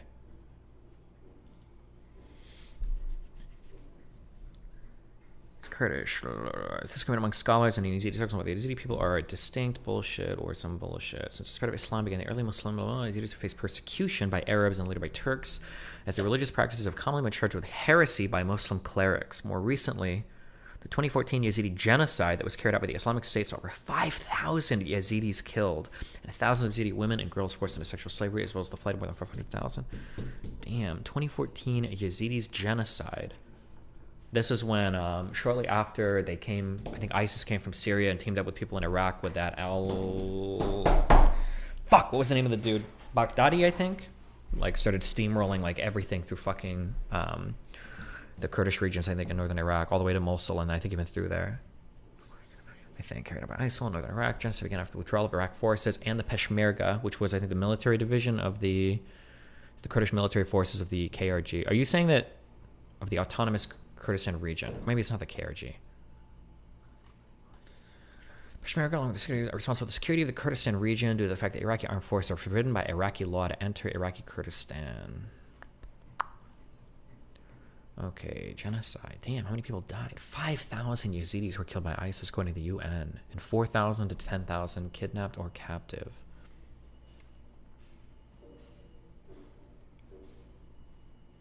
Genocide has been organized by several bodies of the UN and national... Damn. Sorry, that's mean. The Yazidis are monotheists who believe in Melik Tau, a benevolent angel who appears as a peacock. The self-proclaimed ISIS and other Muslims in the region tend to view the peacock angel as the malevolent creature Lucifer, or Shaitan, and they consider the Yazidis devil worshippers. Unlike for Judaism and Christianity, ISIL does not consider Yazidis as people of the book or eligible for dini and related protections.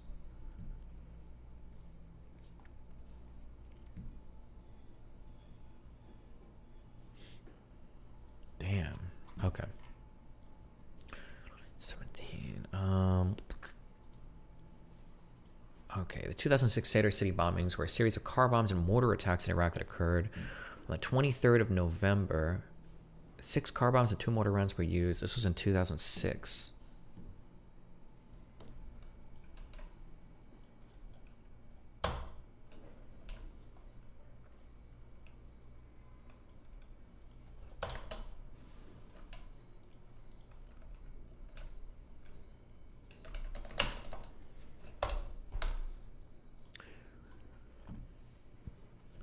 Deadliest sectarian. When we say sectarian, what do they mean by this word? Like civil war shit? So Iraqi government along with American-led coalition forces and very sectarian armed groups. Or does that mean non-state groups? What is sectarian? I've heard this word before. Sectarian violence. Sectarian. Or just different groups of fighting. Okay, whatever. So like not, probably like not government parties or not like religious sects. Yeah, okay. But not just religious sects, because it would have to be like I'm guessing it'd have to be non-government parties or whatever as well, right?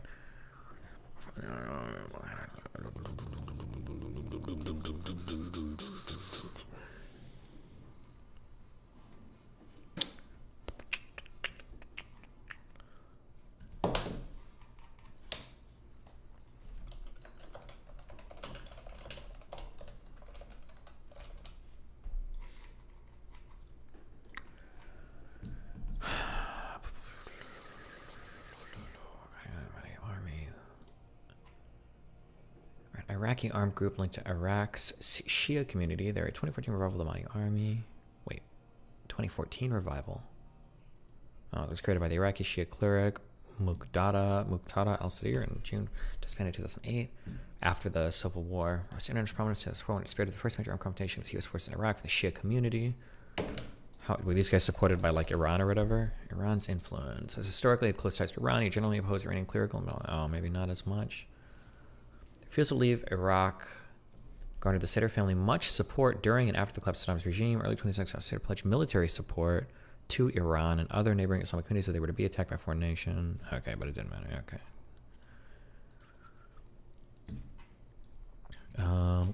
Okay, we don't need to worry about this as much, I don't think. Okay. Sadr City bombings. The attacks killed at least 250 people and injured 100 others, making it one of the deadliest sectarian attacks since the beginning of the Iraq War. Following the attacks, the Iraq government placed Baghdad under a 24-hour curfew, beginning at shut down Baghdad International Airport. Curfew lifted on 27th December. The attacks occurred. Residents of Sadr City were commemorating the life of Muhammad What a great name. Sadiq al-Sadr. Al-Sadr was killed by the former Iraqi regime of Saddam Hussein in February 1999. Arrest warrant for Harith al-Dari, a prominent Sunni cleric, was issued in Baghdad. Muqtada al-Sadr. Is it Sadr? It's probably Sadr or something. Nah, fuck. The son of Muhammad. It's called out on Friday for al-Dari to issue fatwas prohibiting the killing of Shiites, membership in al-Qaeda or any other organization that made Shiites their enemies, and expects support for the Sadr says he will oppose the arrest warrant against him.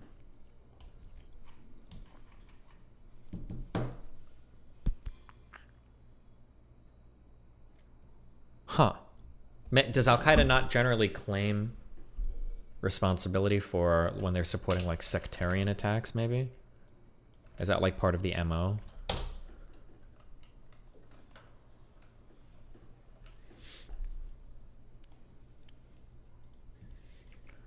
Okay, and then April 2017, or I'm sorry, 2007 Baghdad bombings.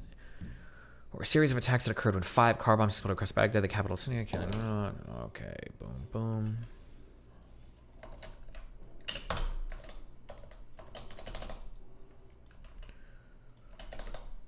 Attacks targeted mainly Shia locations and civilians, consistent with what we would expect from a Sunni extremist group. The Syria market had already been struck on a massive truck bombing on the 3rd of February 2007, with the press being rebuilt when the attacks took place. The bombings were reminiscent of the level of violence before Operation Law and Order was implemented to secure the Iraqi capital in February 2007.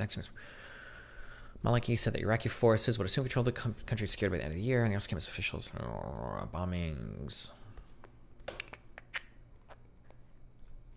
Gotcha. Okay. Just include this just in case. The United States government responded to the September 11th attacks by launching the War on Terror, which sought to undermine Al-Qaeda and its allies. I suspect that claiming the act only matters when dealing with outsiders to send a message. When doing it to other Muslims is just clearing house. Yeah, that's kind of what it feels like, basically, yeah. So when Al-Qaeda is operating on an international level, they're attacking people for whatever their stated reasons are. But when they're supporting sectarian violence, they're basically just trying to support Sunni extremism where they can, or fellow what is it called? Salafists, or people within this like sect of Islamism, in order to support those groups and topple, I guess, whoever's opposing them. The United States government started launching the War on Terror, which sought to undermine Al-Qaeda and its allies. The deaths of key leaders, including that of Osama bin Laden, have led Al-Qaeda's operations to shift from top-down organization planning of attacks to planning of attacks carried out by a loose network of associated groups and lone wolf operators. Al-Qaeda characteristically organized attacks, including suicide attacks, and bombing several targets.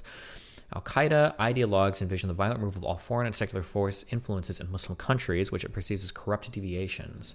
Following the death of Osama bin Laden in 2011, the group was led by Egyptian Ayman al-Zawahiri, who was the second emir as of 2001 in June, I think. Yes, June, or not 2001, I'm sorry. In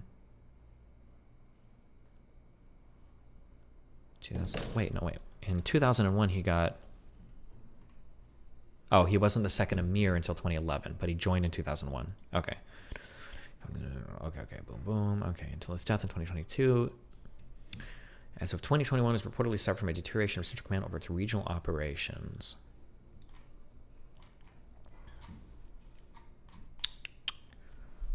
I don't know how much more we're going to need to know about Al-Qaeda, but...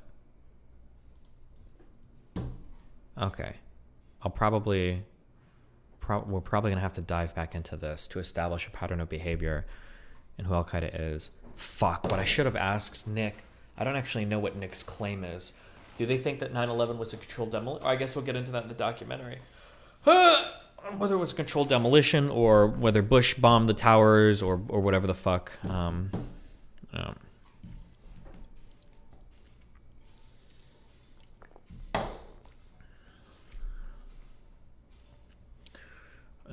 Are we starting the doc today? Yeah, maybe.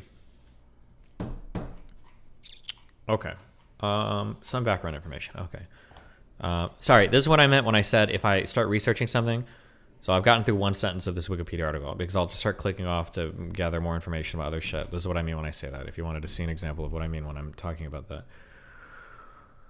It's mostly close to central. I should probably... I think at some point I'm going to have to read this whole thing, probably. Most likely.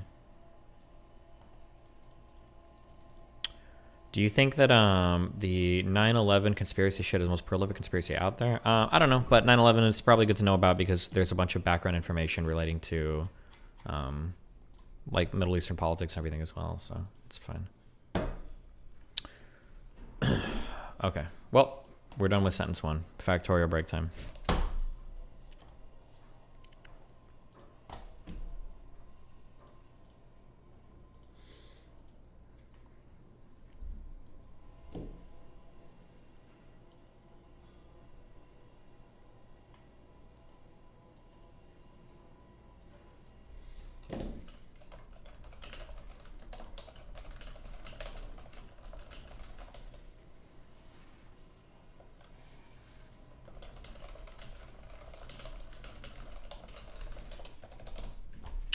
How much of that did you retain? Okay. When you are doing research for complicated multi-connected events, so I don't know how much of this I've retained. Hopefully, my guess is going to be like probably 40-50% of it is the goal. But the goal when you're doing research like this is that as you keep reading and you read more and more and more things, eventually you're going to read something. And when you read it, you'll remember, oh shit, I remember learning a little bit about that there. Or, oh, this makes sense because I kind of remember this thing here. And when I'm doing research for large topics, the goal is not to read everything and remember every fucking thing. The goal is to kind of like build a web of interconnected concepts so that when I jump over and I start researching something else, I can start connecting to other things that I know. That's kind of like how things start to slowly make sense. And then you get like a view of the bigger picture of things. It's not to just read and memorize one thing. It's to get like an idea of like a bigger picture of things, if that makes sense, right?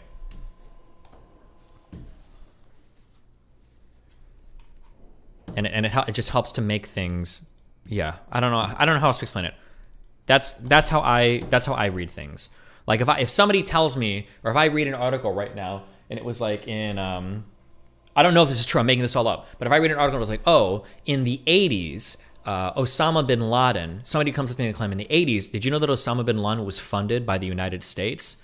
If somebody were to tell me that, I'd be like, okay, well, that kind of makes sense. Because I know that the Afghan-Soviet war happened through the 70s and the 80s. I know that the Mujahideen was involved in that civil war, or that war, I should say. And I know that the United States and Pakistan and the UK were funding groups in Afghanistan as a result of that. And I know that people like Osama bin Laden and that al-Zawahiri guy and other people came out of that holy war with the desire to do more war across the land in their form of extremism. So if somebody were to tell me, and I don't know if that's true or not, I just made that up, but if that was the case, then now I can connect all of that to the pieces of information that I just learned, and then things kind of just start to settle in as concepts.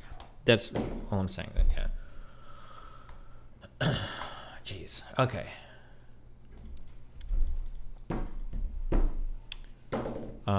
What is the name of the guy that does my overlays? I need to get the chat alerts to look like the fresh and fit dudes.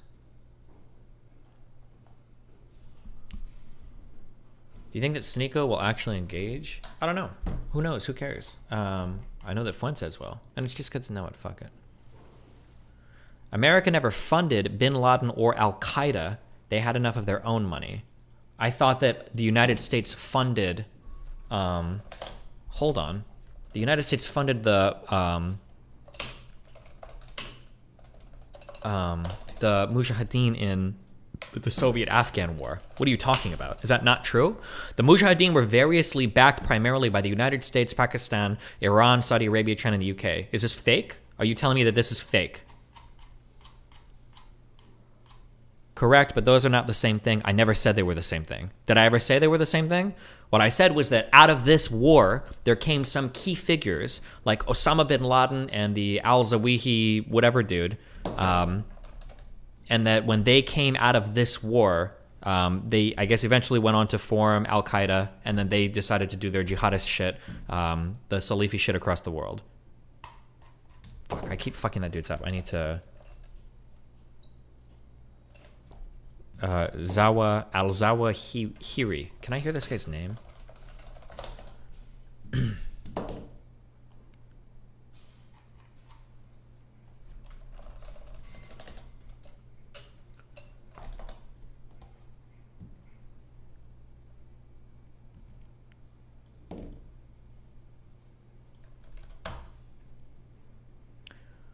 It's like half true. A lot of people oversay. Okay, I don't. Okay, stop. Okay, this is the autistic Redditing, where you say some shit like an airplane can fly. Well, technically, from the perspective of the airplane, it's the Earth that's actually below it, and it's a little bit more complicated because the airplane is shit. Like, okay, I don't care. I don't know why I'm even reading. Okay, I don't involve myself with chat when I read all this shit ever. It's not worth it. It's not worth the autistic fucking quibbling over like retardedly fucking diving into anything. Okay. Don't care. Okay. Just chilling with Factorio. Don't care. Okay.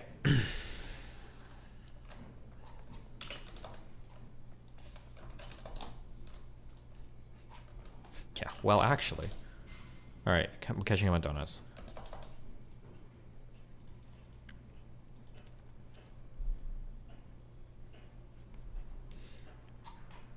I'm wasting my money today. Mind checking your email? I sent you an email about assisting your research. No! When I'm done with everything, then I'll gather external information. The whole point is to show how I research a topic, not if you're a famous streamer with 5,000 people watching, how easy is it to research a topic? Anybody can do that. And I don't trust you. We got Pepe. I don't know who you are. I would rather do the research on my own, because when I trust other people to do research, what I find out sometimes later is like, oh, cool, this guy sent me 52 links from fucksoonies.com and I didn't even realize that that's where the pastebin was compiled. I'll check it after. When I feel like I've got a handle on things, after I watch the documentary, I feel like then I'll go external and say, oh, well, what do you guys think about this or that? Okay, but right now, it's not, my goal isn't to just like see, like, what is your guys' research and everything? Why the fuck would I waste my time? I would just say, make a subreddit post, and then I'll just read your subreddit post, okay? Sorry. Enjoy the hot chocolate. Okay, shh, okay. Let's just, I love you all. This goes to chatters only.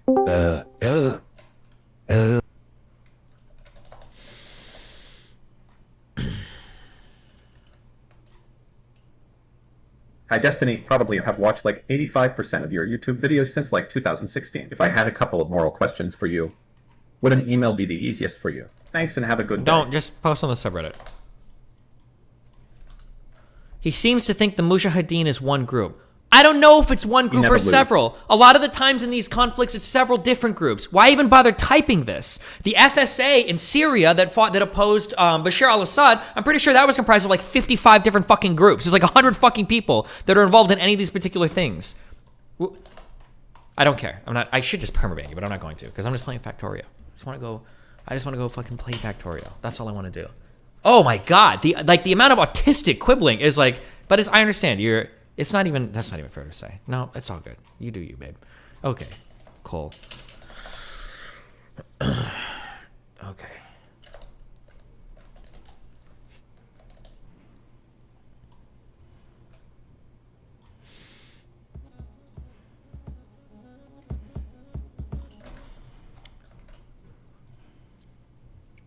Yeah, we need to smelt some iron. Are you awake? Hello? Oh, you're just AFK in the tier 2 waiting room. That's a bannable offense in this server. What about you? Are you AFK in the... What do you want? Oh, me? Oh, wow, okay. Oh, no. Oh, hang yeah, you got the stream on. You're talking to the stream right now. You're talking to a ghost. Oh, hello? Okay. Oh my god, my league game restarted. Oh, that's awful. Well, that's okay. We'll talk later. No, okay, no, I'm here. Oh, unless... Okay, You're in a league game. What do you want? Whoa, give me 2 seconds, buddy. My headset's dead. And Jesus, what are you, playing the fucking bongos in the background? What's going on? And it's turning on.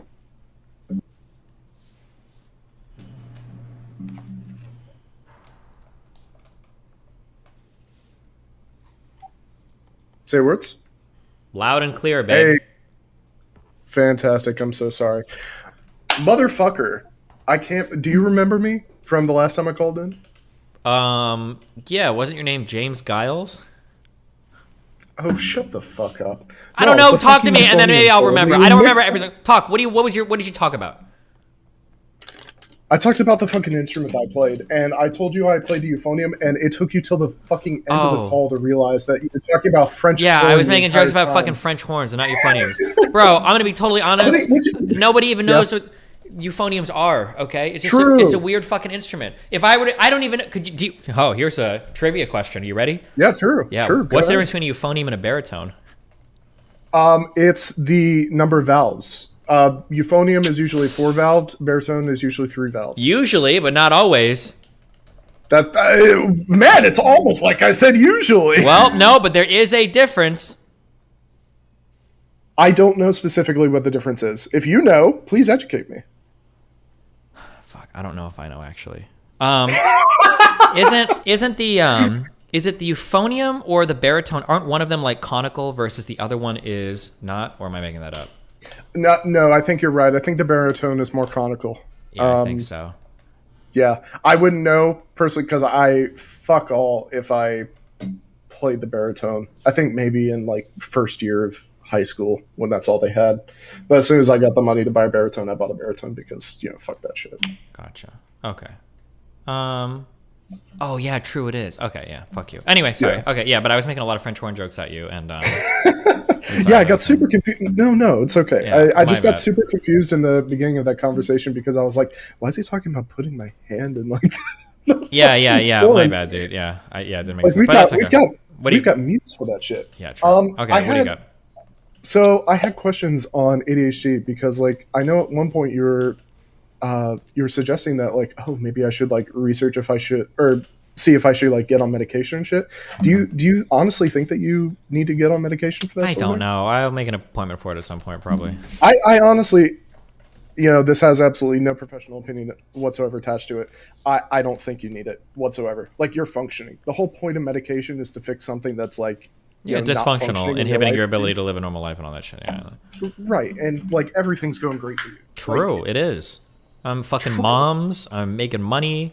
I'm a professional League of Legends player. Like, what more do I need? I mean, shit, you're making my mom happy every single night. True, yeah, she really. I'm also I'm also really curious about Nathan, if that's okay to bring up, because yeah, of course. What about him? Like with Nathan's ADHD, is there with his mental development, getting a bit personal, like growing up and looking back at my development, I realized that there were a lot of missing pivotal moments where I needed to like get my ego checked, or I needed like some kind of information that I just wasn't able to grasp. And it really fucked up a lot of my development. Are you kind of afraid that something like that will happen with Nathan, or that like some symptom of his ADHD is going to like prevent him from understanding something? Hopefully not. That's why we got him on medication early. I was thinking for a long time about like whether that's something that like we should try to work through or fight through or whatever. But ultimately, the thing that I settled on was that being a kid is hard, and there's a lot of challenges associated with growing up. And some of the scariest stuff I was reading was children that face like ostracization because of their ADHD symptoms, and they have difficulty making friends and everything. And if that was the case, I didn't want that to be a potential roadblock between him and being like a normal, happy, healthy, functioning child. So that was one of the reasons. That was probably the biggest driver why. It was like the social development that I was the most worried about. Yeah, absolutely. I get autistically mad when parents start talking about like not putting their kids on ADHD medication after getting like firmly diagnosed, because they're afraid that, you know, they're gonna have some sort of like weird side effect. I don't know. When I grew up, I was on Ritalin, and the thing that my parents would always tell me is that like, oh, I turned into a zombie after I took Ritalin, and I was like lethargic, and I was this and I was that. But whenever I was on it, I was getting good grades, and I was like developing. And as soon as they took me off of that, I started getting D's and F's, and it like completely fucked up my mind, which is why I just get so mad. Yeah, I think it probably depends. I think there's probably pros and cons. You've got to do like trade-offs. Like there are some people that seem to have pretty adverse reactions to different amphetamines they're on mentally. Right. So I mean, that's just a pro and con you have to weigh, right? Yeah. Yeah, that's all I really want to talk about. 2 games. Are you considering Cult of the Lamb at all? Because that's getting autistically popular right now. Can you smell iron in it? I forget. I think you can. There's a lot of village development in there, and there's a healthy amount of combat, which is nice. Is it multiplayer or no? I don't think so. I don't think it's multiplayer. And the other one that's kind of niche and might not be your interest, but I want to shout out anyways, Timberborn, which, yes, you can smelt iron that. Based. Okay, I'll think about it. Okay. But I'm on a Factorio binge right now, so. True. Based. All right. See you, man. Bye.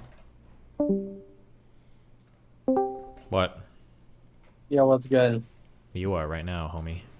Hell yeah. All right, there's two things from whenever you talked with Abba last time that were kind of like, they stuck out in my mind. Okay. The first thing he talked about was, he was like, current hip-hop is gentrified. Hip-hop in general has always been gentrified, so it's not really, like, it's always been a fight between the people that are, like, listening to it and the big record companies or people coming in with, like, capital to try and, like, push it to the mainstream. So I don't really think there's like a meaningful distinction between like, oh, this is gentrified. It's always been gentrified. Okay. So that was the one thing. Well, you can look into it on your own. You make it. I don't have like perfect examples, but I mean, you can look into it on your own. Okay. The other thing is you were like, y'all were talking about race traders. This is like my experience because I'm half black. I have a white family. I have a black side of the family. And my one time it was like me and my brothers, we were all like all around, we had like a family reunion or whatever, and my aunt brings us up and they're like, she kind of sits us down, and my brother had recently gotten a white girlfriend. She kind of sits us down and she's like, you know, sometimes I think you guys forget, and my aunt isn't like racist and she has like white friends and all this stuff. She's like, sometimes you guys forget that you're actually half black, or that you're actually half black, and that, you know, white people don't actually see you as being white. So I mean, you can try and separate yourself, blah, blah, blah, blah, blah. I mean, like me and my brothers are nerdy, but we're not anything crazy different. So I always thought that was like, whenever y'all were talking about that, I always thought that was super strange.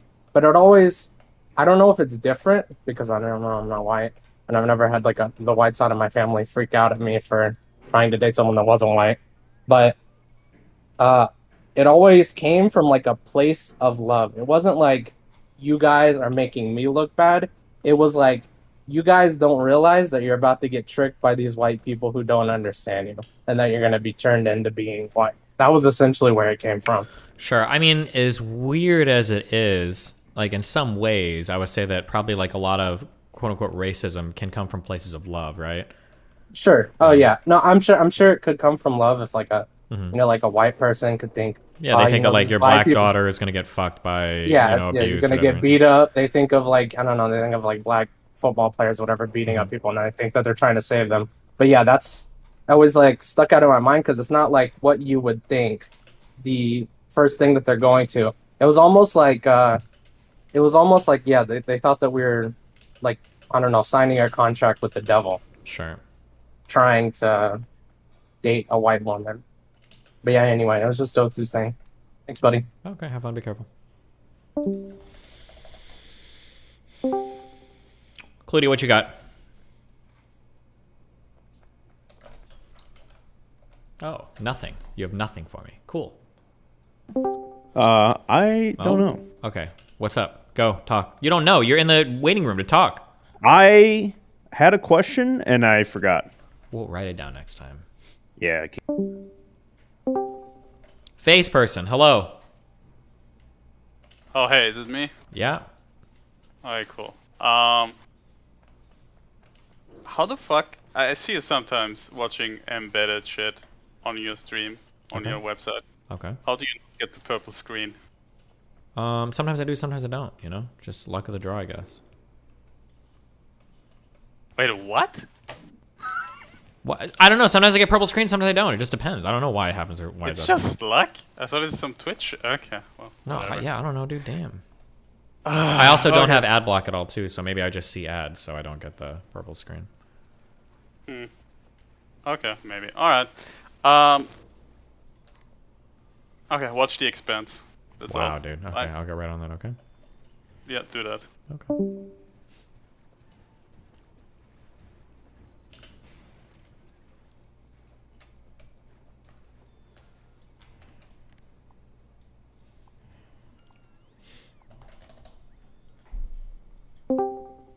Kaimbo. Hey, I was just watching your 10-gram mushroom trip for the first time. Cool. I was wondering, like, have you tripped since then? Was that your first trip? That was my first one. Pretty fucking stupid. Yeah, I have since then several times. Yeah. That's super cool. No, it's not. It's super dumb. Super not cool. Took me about a month to recover from that one. Or I'm sorry, not a month. It took me about a year to recover from that. Oh yeah. Okay, that makes more sense. Yeah, I was just curious if you've done since then, if you've had like more like manageable experiences, blah blah blah. Yeah, I've had most of my experiences have been manageable. I had one other accidental huge trip that was probably 7 or 8 grams. We thought that the mushrooms were dead, like not good anymore. We had the crushed up ones in capsules, and we'd taken a normal dose, about 3.5, and it had been about 2 to 3 hours, and nothing had kicked in yet. So we started to just eat like the rest of them, because fuck it, maybe enough would make something kick in. But I think we must have like just eaten or something recently, and after about 3.5 hours, they all started to kick in, and that was a pretty hectic. But it was more manageable than the first like 10-gram trip, but it was still really, really, really challenging. Obviously, it was still pretty extreme, but more fun. It was very interesting. Me and Melina had a lot of really interesting conversations, and I can only describe it as like coming in and out of reality. And when I would come back, I'm like in the middle of a pretty interesting conversation with Melina, but still, because mushrooms are so hard on the way up, it was still like a really challenging come up when you're getting yoinked into some like trip that's that deep. But yeah. Yeah, that's pretty cool. I thought that was 10 grams for your first time. That's very impressive. Not impressive. It's not impressive. I don't like the phrasing like that. It was really stupid and really arrogant. I super don't recommend it. I don't think it's cool or macho, or it was just really, really, really stupid. I'd smoked like a decent amount of weed, and I'd never had like big experiences on weed before. So I was just worried that like, I was like, oh, mushrooms are probably like weed and that like nothing really happens. And then I did a trip that was like way, way, way, way, way too much. Like I had like experiences with mental illness. I started having panic attacks. Super not recommended. Like I don't think it's, yeah, I want to be very clear. I don't think it was a cool or good way to like introduce myself to psychedelics. Yeah, that's fair. That's fair. I take it back. It wasn't cool, but I'm glad you made it through it. Sure. Thanks. Yeah, it was an experience for sure. That's it. Okay. Love you, buddy. Jewish Giga Chad. Hello? Okay.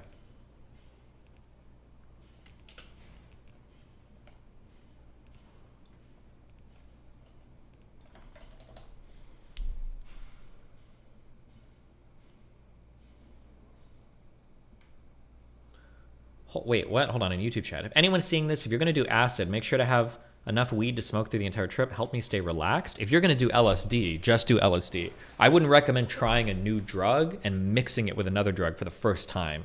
Like compounded drug effects get real wacky. And I would just be really, really, really careful.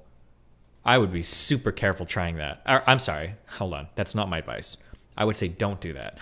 If you're trying a new drug for the first time, don't start out mixing it with another drug, especially because weed can have very different effects on very different people, or it can have different effects on you based on the drug that you're on.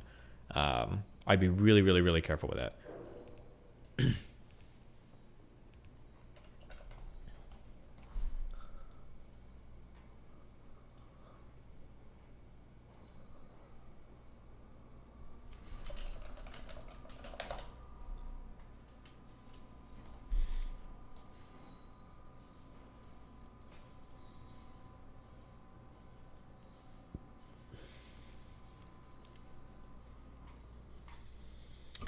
Oh, a few more.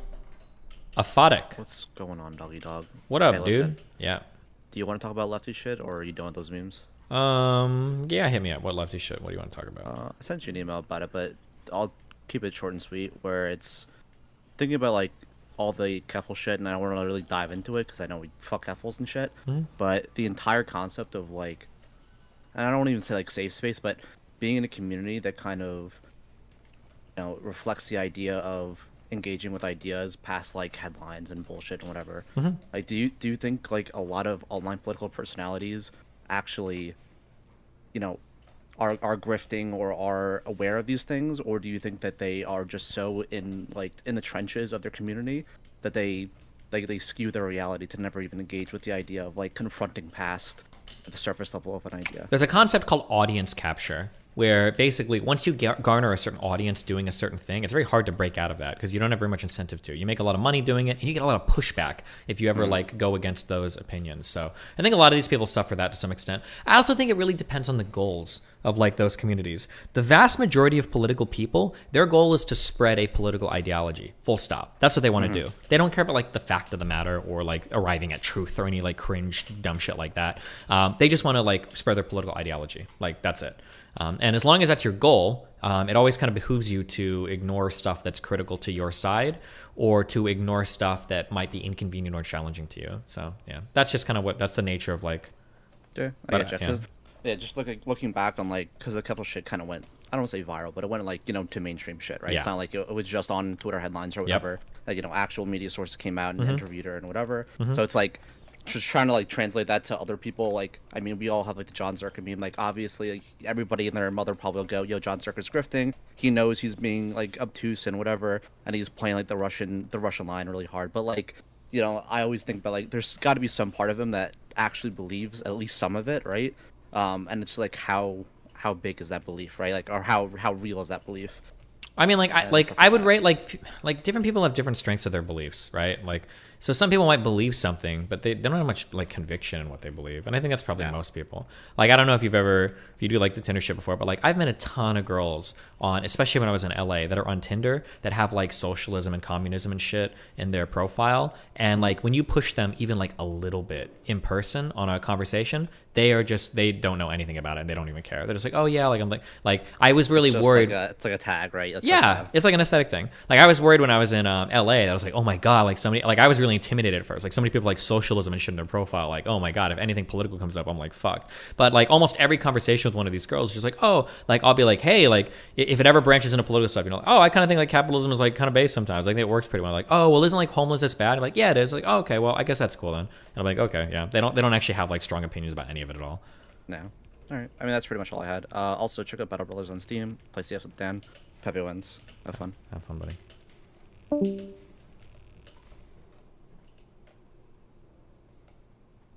Oh, shit. What am I doing here? That's what we're doing. We're doing spaghetti. Wait. This won't reach, will it? Oof.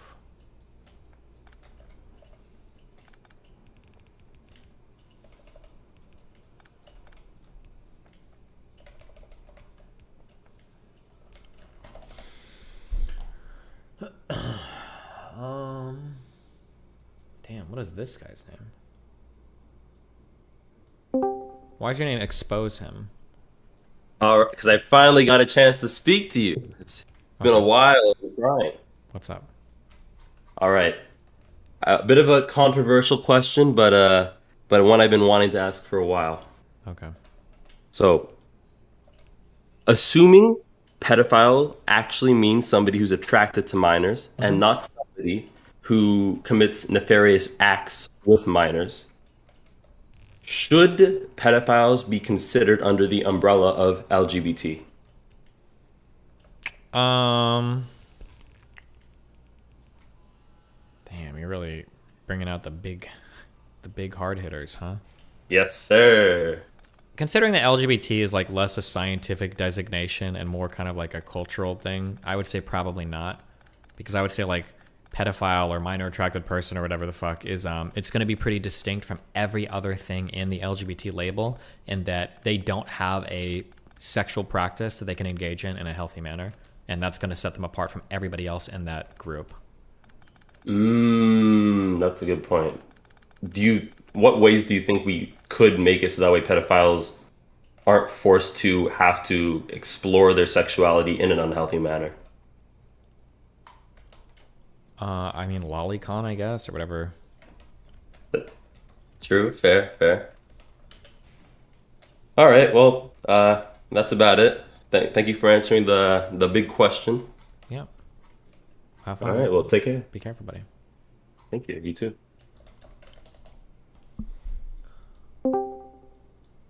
Shower, what do you got? Oh, really? You came here to ignore me? To waste all of our fucking time? in the tier 4 room too. So you're spending a lot of money to waste everybody's time. You're not just wasting people's time for free. You're paying for this shit. You're paying to waste people's time. How does that make you feel? What kind of a person would do that? Would pay money to come in, to cuck another sub out of getting to talk with me, the Destiny, the one and only. And then when you have the opportunity to, you just sit here in silence. Huh. I wish I could have gotten to know you more. You sound like a fascinating, sociopathic individual, but I guess we're just not destined to talk yet, huh? Someday, we'll get to know each other more. And I can figure out what makes you tick. And why you're such a fucking insane individual.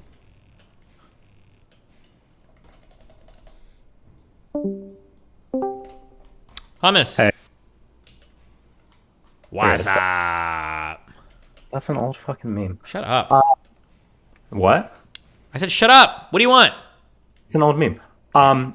Stop fucking saying wrong shit about running. You keep saying that there's no difference between running on your forefoot versus heel striking. There's a huge difference. When the fuck have I ever said that ever in my entire life? Multiple fucking times. You've said it. Okay. I'm sorry. What I've probably said. Let me. You said it doesn't affect your shin splints. It does. I don't think I've ever said that. If I've ever made a statement on it, what I've probably said was that there's a huge variety of ways of running, and I don't see one people preferring one or another. I've seen like tons of people say that like, oh, you can run this way or that way. People who run are fucking retarded. Okay, well, I'm sorry. Tell us, master of the universe.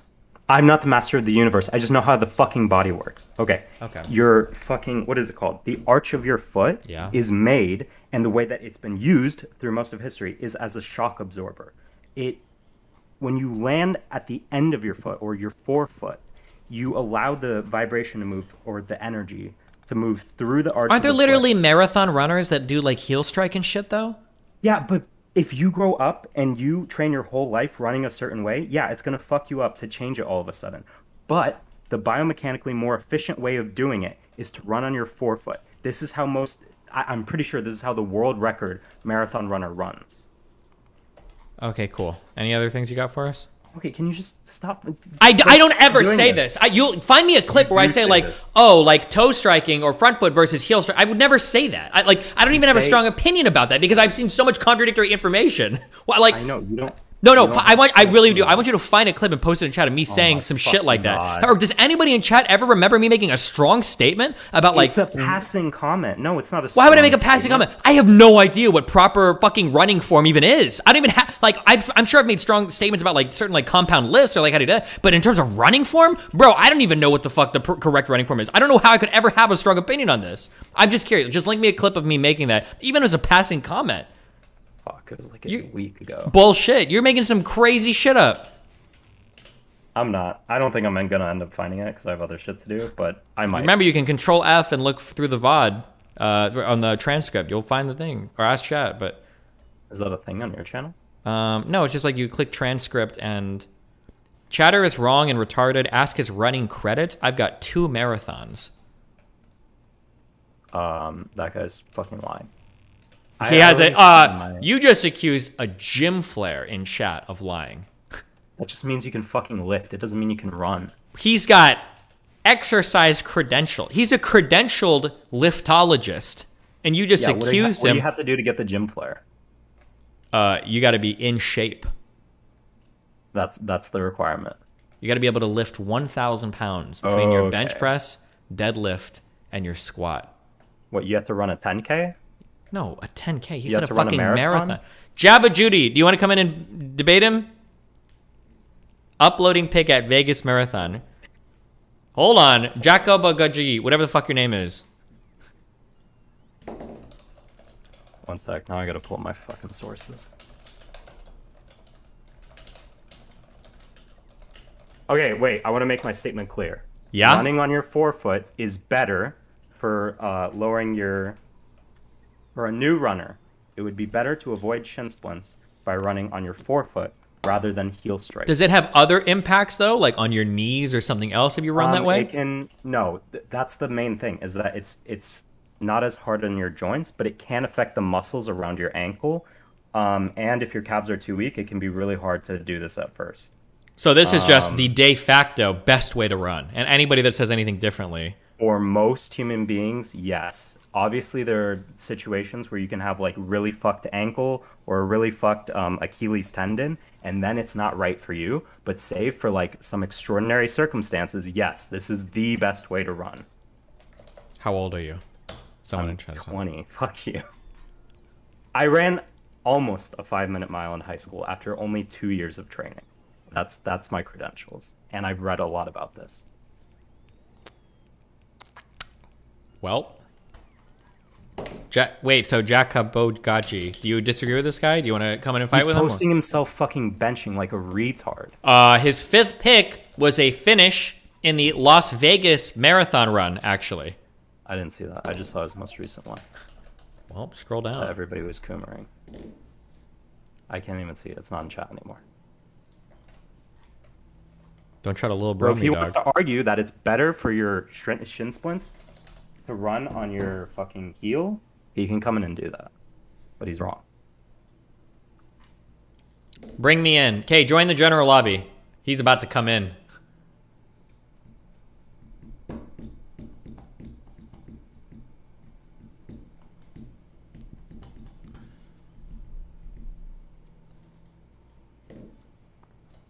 He is tier 2. Oh. Fucking poor. Jacob Bokaj. Hello. Yeah, you're here with the worst mic in the world, but go. Cool. First of all, let's hear what you've run. Huh? What have you run? How are you making these prescriptions? What the fuck are you saying? What is your running background? Which races have you ran? I don't run race. I ran high school track. In 2 years. Okay, so you don't know what the fuck you're saying is what you're telling me. Okay, just tell me some shit. Stop like fucking going at me. Okay, so everyone talks about heel striking. It's bullshit. Okay. It's not about heel striking at all. It's about overstriding. If your foot is landing under your hips, you're fine. It doesn't matter what fucking part of your foot it is. Overstriding. What do you mean take away overstriding? If you're not Take away overstriding, overstriding, the same stride. Hit whatever part of your foot you want. That's what I'm saying. Okay. Don't overstride. That's the issue. It has nothing to fucking do with heel striking. Okay. I've never heard this before, so I'll research it, but I don't know. Okay, well, I'm glad He's not even arguing with me on the merits of like heel striking versus. Well, hold on. He was saying that he the just focus said, on it's overstriding, bro. The focus on heel strike versus whatever seems like it's not the point. He's saying what really matters is whether you overstride or not. Okay, maybe. Who knows? Well, okay. Anything else? That's about it. Okay. I love you. Thank you for inspiring this heated debate in my chat, okay? It wasn't very heated, but okay. yeah. Have fun. No Bye. problem. Absi, what do you got? Yo, Yeah. how's it going, dude? That's going great. Wait, I need to mute your stream. One sec. Okay, I'm good now. Okay. You touched on this a bit in the Fresh and Fit podcast. Okay. I wanted to ask you about it. Do you think, like, the dynamics between men and women will actually change? Yeah, I think so, actually, over time. Yeah. How? I just don't see it changing anytime soon. Somebody shot me an email showing that trends are actually starting to change in countries across the world, with women being willing to date down socioeconomically. That's something that's slowly changing across the Western world. That they're more willing to today than they were 10, 20, 30 years ago. To date down socioeconomically? Yeah. So a woman that's working is willing to date, yeah. So it might be those trends are slowly changing. Yeah, I can see some of that changing, but I feel like just men are well, I think women are horny too, but I feel like they still get a bad rep for, displaying it outwardly. Yeah, I think girls are just like, because they're shamed for sex so much more. I think it has more to do with that than any biological inclination, but who knows? It's hard to say. Yeah, I don't know. I don't know if we can, like, you told them that they can advocate for that or something. I don't know. Do you think that would actually change anything? I think if you didn't slut shame as much, yeah, I think women would be more willing to fuck, yeah. I feel like it's like veganism, like a couple of people can do it, but then they can't get the whole world to do it type thing. Well, I mean, there's more vegans today than there ever have been, probably, right? So, I mean, you true. push for what you can, one change at a time. Yeah. Yeah, that's true. Also, I have a pedophile question. Are you ready for it? Oh, of course, dude. I love pedophile questions. What do you got, man? Yeah. Yeah, you want that? Okay. So there was like a Reddit post or some shit. I forgot. I think it was like our Walmart, some random shit someone posted. Mm-hmm. And it was about a dude dating. He was like 21, dating a 17-year-old. Based. Okay. And the person posting the Reddit post wanted to file for statutory rape or something. Mm-hmm. So I looked it up, and I saw that most states the age of consent is 16, not 18. Mm-hmm. But everyone talks about 18, like anyone under 18 is underage. the federal law generally for sending nudes of yourself, but I think most states it's probably okay for like a 17 and a 21-year-old. Like usually it's within, if you're within a certain age, it's like not illegal or something. But yeah, like in Canada, I think if you're under 16, you can be within 5 years or something. Maybe. But then over 16, it's like. But then everyone says it's 18, so I wonder where that number comes from. Mm-hmm. Yeah, it was a. Okay. That was a. Also, when are you doing the composition challenge? Oh, it's coming. Don't worry. Wait, hello? Dude. Can you hear me? Yeah, what's up? Oh shit! It's going. It's. Damn, that was brutal. It just. Okay. Hey, hello. Hello. Okay. So this is kind of what I'm discovering because I've never really thought much about like my running form. I just kind of like move my legs. It feels like. So this is kind of like my current mentality, and I haven't done any reading on this because every time I try to read about running, I see like 50 million contradictory things. Okay. Yeah, it's just like gym shit. It's bad. Yeah. So it feels to me like when I'm running, there's like two things that I'm trying to keep in mind. Or actually, there's really only one thing I'm trying to keep in mind, and this might be totally wrong, so feel free to correct me. I'm just trying to lift my foot the least amount as possible. So basically, yeah, that's wrong. That's wrong. Okay, yeah. Tell me, what is like the thought process that it should be? So like I'm not a high level runner. Right? Sure. Like, I've done a couple marathons, but I'm not doing anything for time. Okay. Really, what I'd say is just run and keep doing it. But if you look at high level marathon people, their feet get high as fuck, right? They'll almost be kicking their ass on the way back. Oh, okay, interesting. So the reason, and just so Chad gets taught this, the reason overstriding is bad is like physics, right? You got your leg coming out in front of you, so your leg is absorbing some of your forward momentum, and it's getting transferred back up your shin. That's why you want to land under your hip, so it's just coming down, it's just catching you down, and you push forward off of it. If you're overstriding, you often will be heel striking, so that's why people say it so much. But it has nothing to do with where on your foot you're landing. It's just where your foot is landing relative to your body. Okay, so your goal is you want your foot to ideally land right beneath vertically under your hips. Yeah. Okay. Hips. You also kind of want to have a slight forward hip lean, so you're almost falling in a way, and just push back off of that. My running probably credits aren't good enough to be doing that. I just know that the other guy was a fucking retard. Jesus, chill. But okay, so when I'm running, I should be lifting my leg more than just the minimum to clear to get my foot. Yes. Why? What is the purpose? Absolutely. Can you explain why? Honestly, no. I think there's something to do with like driving your knee, but no, I don't know enough of that. I did the meme reading Born to Run in like 2012. Used minimalist shoes for a bit, fucked my leg up on them, and then have been running with some zero drops with padding since. Well, okay. Cool. Anything else, buddy? No, I just wanted to explain why heel striking isn't the big deal, because I kind of just dropped it to the left. Okay. Jeez.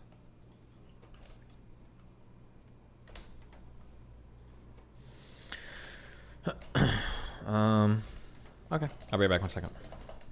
And then we'll do more research.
Wow. Oh my god, it's Lily Pichu.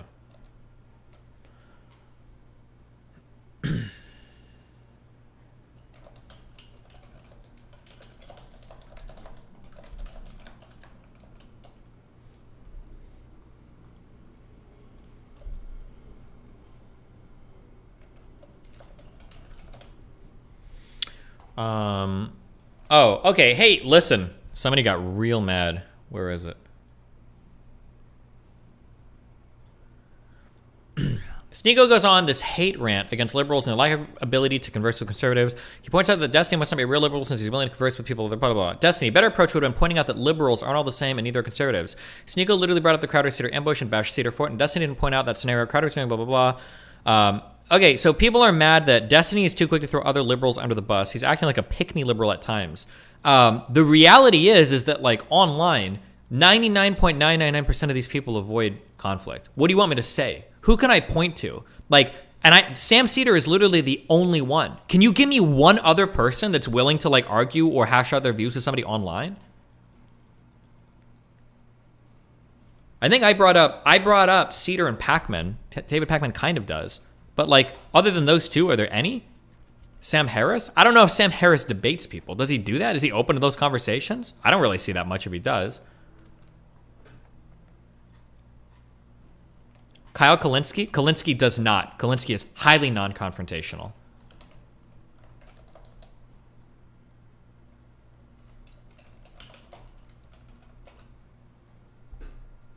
Hassan, are you just naming random names?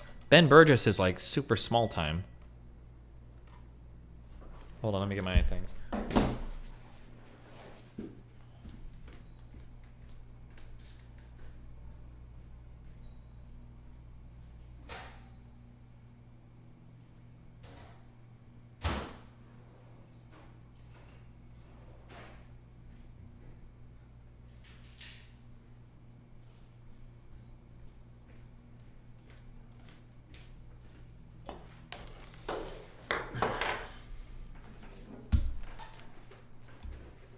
Tom Cruise? Okay, nice.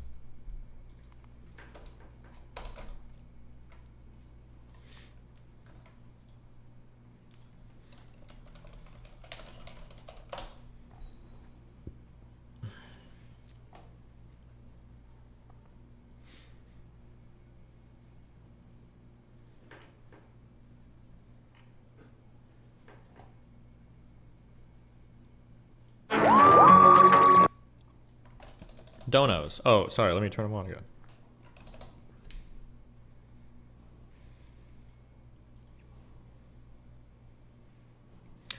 No longer one of the poorest.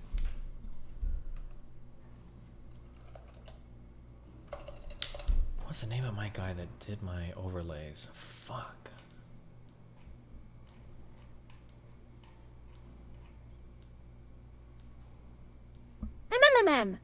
Ew!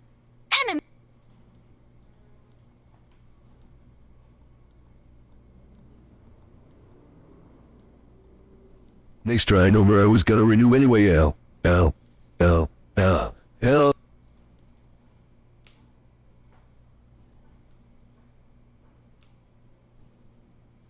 Destiny, do you incorporate eggs into your meals? Not usually, but I just warm shit up that I order online, so.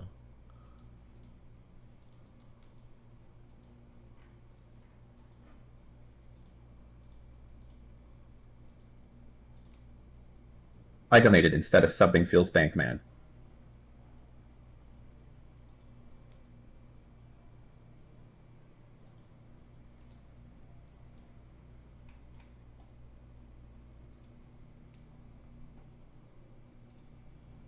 Hey Destiny, I've been binning your stuff. I recently saw the Jack M Crazy Dude debate. What happened to that guy, if you know? Good question. He quit all the online shit because it all failed fucking miserably. Because he's a fucking loser.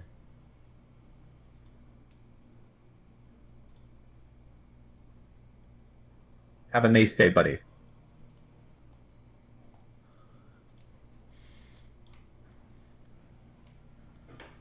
Oh god, I don't remember the name of the guy that does my fucking overlays. Fuck, he's a Swedish dude. Finally not a white man. Oh no. Is there anybody in chat that has experience like doing overlays, like for Streamlabs or whatever?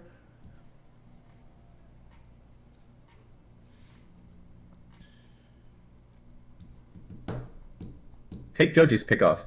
Don't need and harden or into them.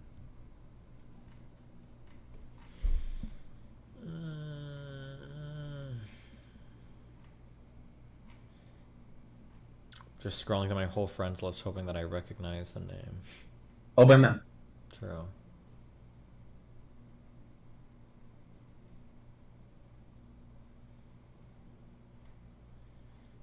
I'm not gonna see it.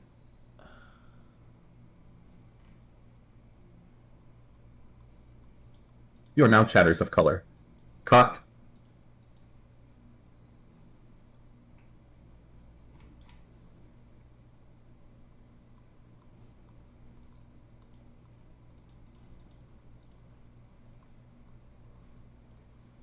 Why was Brian Selter eat Hades bought up on 3 of my downswings? Something happened, or they just being dicks? I think your mom is a dick. Got him.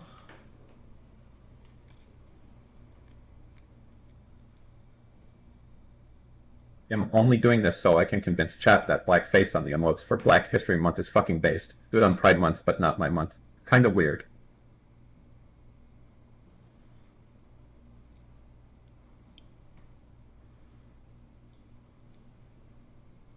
Hi Destiny. First time DGG sub. Been watching for 5 years DGGL. Loving the life advice content recently. Twitch ban arc is goated.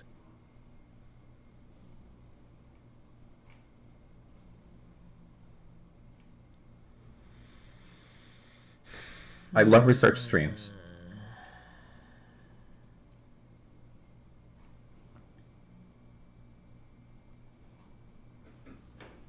This is so dumb.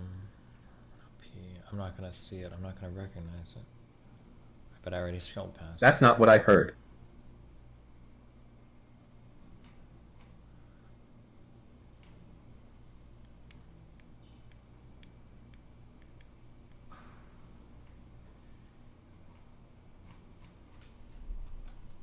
Inshallah.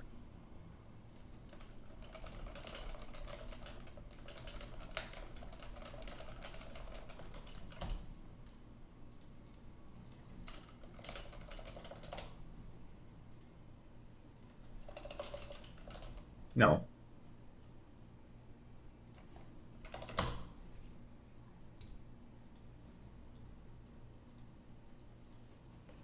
Okay.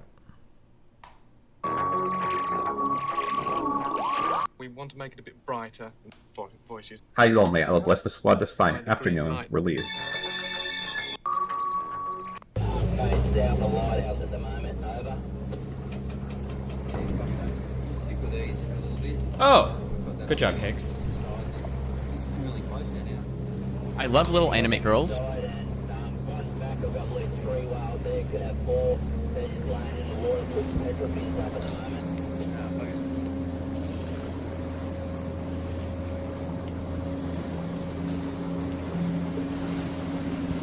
Inshallah brothers, welcome to the promised land.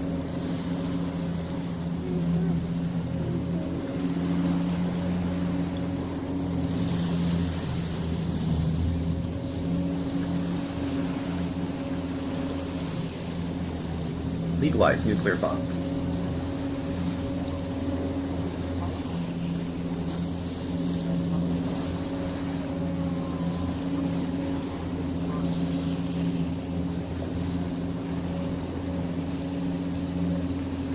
Range.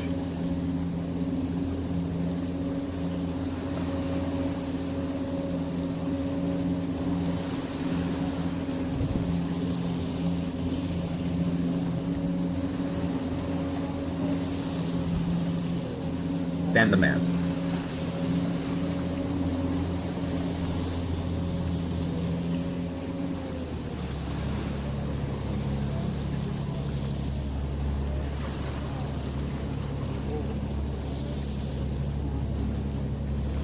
Destiny, it's simple. There's a Ming monarchy, then there was a revolution. And then a bunch of warlords took over. And then Japan invaded and raped the whole country. And then communists won a civil war. Wow, cool, dude. We do not say thank God in DGG chat. We say Alhamdulillah. We do not say good for you in DGG chat. Oh my God. We say Mashallah. We do not say your mom in DGG chat. We say Habibi. We do not say I'm sorry in DGG chat. We say Astaghfirullah. Allahu Akbar. Jesus.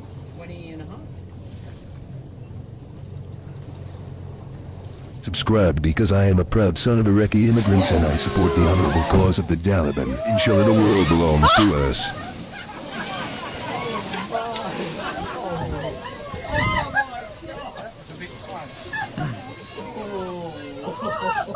Hey, Zuby Head, are you trying to get on a list with this research?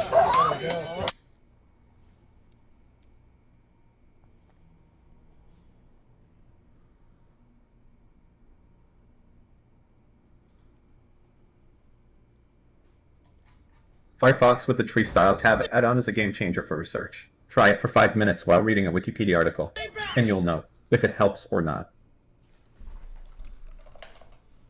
Wait, what did that last? Oh, I'm good. Don't come any closer or I'll jump. Since we're reading as Trump had the best foreign policy, change my mind. Yeah, no. If I die, she dies. You hear me? I see. You hear me? She dies. I believe Holy Al-Qaeda shit. claimed responsibility on Ahmadi Musk's massacres in Flowerston. This is a pretty hard. That's a pretty hard hold. Is this guy a robot? He's holding the whole girl back. Oh, okay. Damn. I was gonna say, the monster. You hear me? I see. Two can play at that game. I will never let anyone Drag me in. humiliate me again. Oh.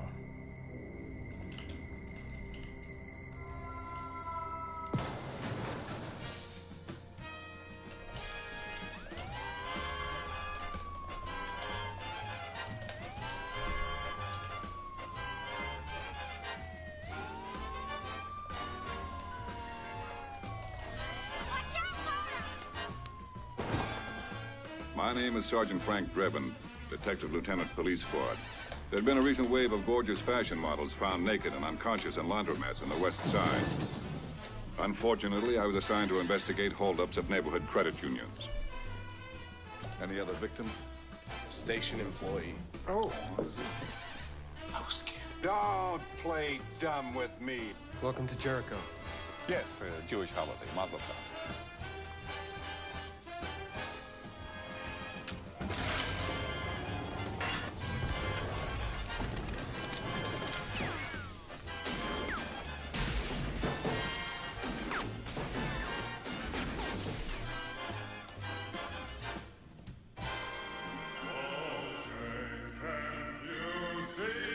Okay.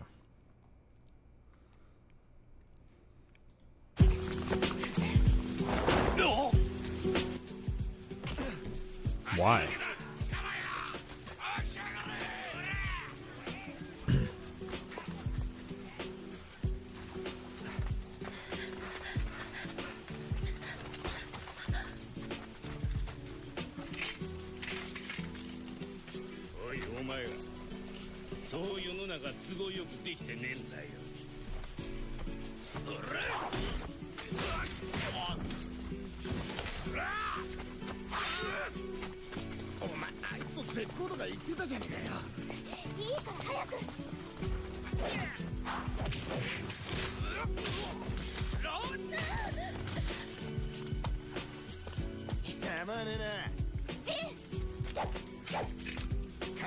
I mean, it doesn't seem like you needed him before, no?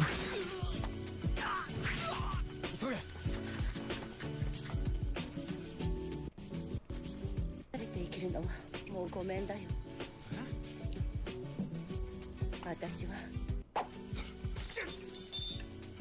それがあんたの女房。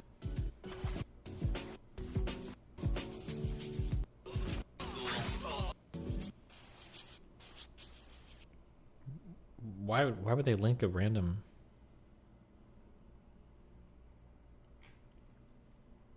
Okay. Tonight, wildfires are ripping through Europe. Fires in the UK intensified by extreme heat. In France, the authorities are warning of a heat apocalypse. In Spain, 17 fires are raging across the country. France, Spain, Italy, Portugal, Croatia. Oh no, vare. Did I watch the latest Dr. Mike video? I did not. No, not this Dr. Mike. Primal is bullshit. Uh-oh. Hey folks, Dr. Mike here for Dr. Renaissance Mike. Periodization, and today's BS topic is primal. Oh boy. Oh boy. Oh boy. So a note to myself in this video is for me to start the video with, "What's up, primals?" JK, that's fucking stupid. Why is it stupid, you may ask? Here's the thing. I don't know what the fuck primal means. There's a primal lifestyle, primal philosophy, and I think it means like ancestral, like what our ancestors used to do back in the idyllic times when we were all healthy and our chakras were aligned. Except that's all a crock of shit. Here's why. Our ancestors' eating and activity patterns were incredibly varied. You would think that's true because some of us trace our ancestry to North America, like Native Americans. Other trace our ancestry to the Korean Peninsula. Others to the southernmost tip of Africa, and others to the northernmost part of Norway. You guys think people evolving in those environments ate the same food? What the fuck? I don't even know if northern Norway has any food to eat. I don't know, fucking people eating ice or some shit like that, right? Eating and activity patterns of our ancestors were incredibly varied. A lot of it was opportunism. Humans would eat whatever the fuck was around. That means they would scavenge, they would pick berries, they would eat mushrooms, they would try to eat ancestral grains, which largely sucked and are difficult to digest. That's why modern grains were genetically engineered to be better. They would eat everything they could get their fucking hands on. Kind of like the seagull diet or the squirrel diet. Anything that's around, that's going in. Because mostly humans were starving to death for large fractions of our evolutionary history. It was not a fun time. And it was not people in balance with their environment eating raw red meat and taking contrast baths or whatever the fuck primal stupid shit like that we're supposed to be doing. In the end, there's one big ass fact about real life. It's that modernity is a good thing. That's why every single primal coach you'll ever interact with that tells you we need to live like our ancestors do a couple things in common. They all go to the hospital when they get sick. Like I've said this about 1 trillion times, but if you break your leg, we don't push you next to the avatar tree and be like, all right, nature, do its thing. Because you just lay there like, ah. Like, why isn't the tree healing him? Because that's fucking how it works. You get hurt, you go to the hospital. You get sick, you go to the hospital. What does the hospital have? Big pharma medicines, evil corporate doctors, and machines upon machines upon machines that actually heal you. That's all modern. That's not primal. That's a good thing. You want to go to the hospital if you get fucked up. All of these primal coaches use social media. Social media is a technological device, okay? Because every time you use your iPhone to scroll social media, all that shit you see lives in a server farm in Iowa that takes like 1 trillion kilojoules of air conditioning and heating to maintain the exact temperature that they need to maintain it all the time. Probably more air conditioning and less heating because the servers make their own heat. I knew someone was going to put that in the fucking comments. That is not primal. There is no Facebook or Instagram or auto zoom cameras so you can talk into the camera and sell your primal programs in the fucking primal time. It does not exist. And they all shop at the fucking supermarket, which again is Get not to the primal. point, Mike. And I know it sounds crazy, but some of them even take steroids. I wonder who I'm talking about. It wouldn't be Liver King. It would be Liver King. Anyway, probabilistically, that's where my money's at. Wait, Unless who's you're Liver just a shade King? of red for no reason. Maybe. Here's the thing. The primal people have When you realize that people are suffering and struggling and that there's a Oh my simple, God. elegant solution, a return to ancestral living, that's really what my purpose is now.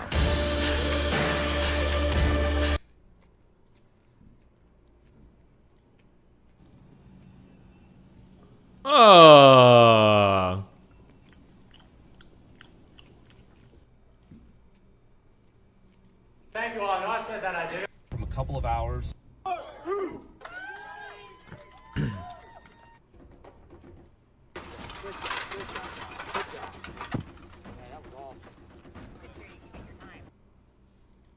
some fucking good points. But the good points can be summarized with excising the primal bullshit altogether and just saying the following. Do healthy shit. Which means what? Be more active. Train harder and train more consistently. Eat plenty of any and all of the following food groups. Lean proteins. Veggies, fruits, grains, healthy fats. Be truer to yourself and to what you want, and don't engage in toxic habits that are ruining your life. Don't watch as much TV as you maybe are now, or maybe watch more if that's what makes you happy. Do healthy shit that makes sense. Have a good sleep schedule. All that stuff is great. It doesn't require us to be primal. It just requires us to do obvious shit that we already know we're fucking supposed to be doing. Like, you don't watch Netflix till 4 in the morning and you're like, yeah, man, modernity's great. Fuck being primal. I love Netflix. Like, yeah, but your sleep's fucked up and you know that shit. Most of the time, you know what's healthy and what's not. It doesn't have dick to do with primal or not. It's just good shit like eating well and taking care of yourself and waking up at a reasonable hour, doing your work, surrounding yourself with happy people, and fucking going hard in the gym. And that's just about it. That's just about it, folks. That's not primal. It's just a good idea. Because primal, as Arnold said it best, is bullshit. Share this video, comment, like, subscribe. One more. I gotta see the maximize push-ups for chest growth. Where's our calisthenic bros in chat? Hey folks, I'm Dr. Mike for Renaissance Periodization. You are doing push-ups for your chest, except you're having trouble feeling your chest and really stimulating it. Luckily, this is the Targeting the Muscle series. Push-ups for chest are our exercise. Let's go learn stuff. First tip is to have your butt up. What? I thought having your butt up is bad and the military people yell at you for that. Actually, if you have your butt up significantly, it usually leverages you more forward, giving you a higher fractional load of your body to use for targeting your chest. So if I have my butt down, okay, that's a push-up, fine. But if I have my butt up just a little bit, oh God, that's definitely tougher. And it hits my chest that much more. Wow. All right, folks, tip number 2. One of the benefits of the first tip of keeping your butt up is it prevents any other part of your body from touching the ground first except for your chest. We want maximum chest range of motion, so we stop the push-up when our chests gently touch the ground. That means we do something that looks like this. Wow. Chest touches and you come up. Chest touches and you come up. We're not doing tummy push-ups, we're tummy touches and you come up. Look at how shortened my range of motion is by that. And we're definitely not doing what I like to call fucking the ground. Push-ups. Terrible. Don't do it. Next is hand position. If you're targeting your chest, generally speaking, slightly wider is better. Just outside of shoulder grip for most people will offer the best trade-off of the most strength. Is this advice good or shit? I don't know. I don't know why you would ever do push-ups, okay? Unless you have nothing with you and you're traveling. Okay.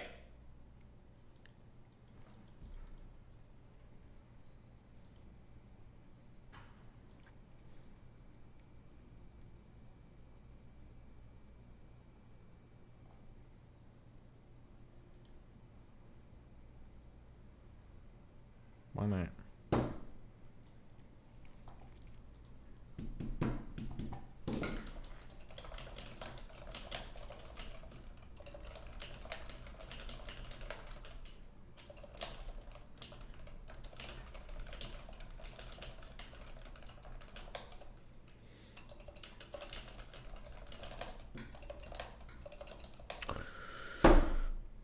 Oh!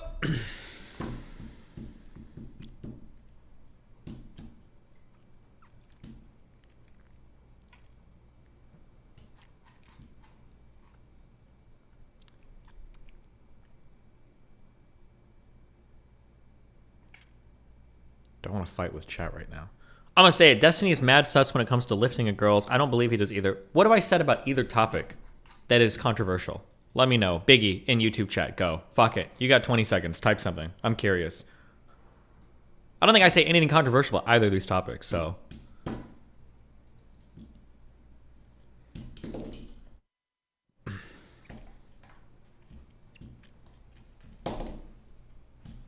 Yo, Destiny, you are getting baited.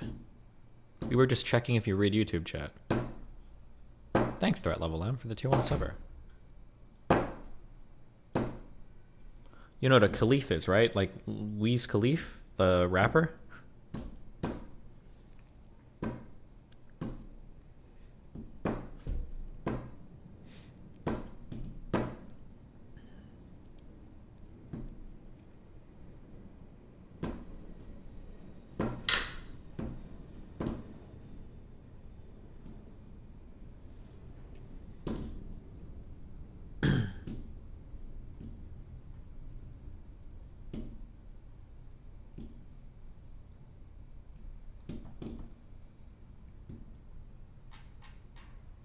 He's not going to type anything. He's just trolling me. He's just trolling me. Okay. Ugh.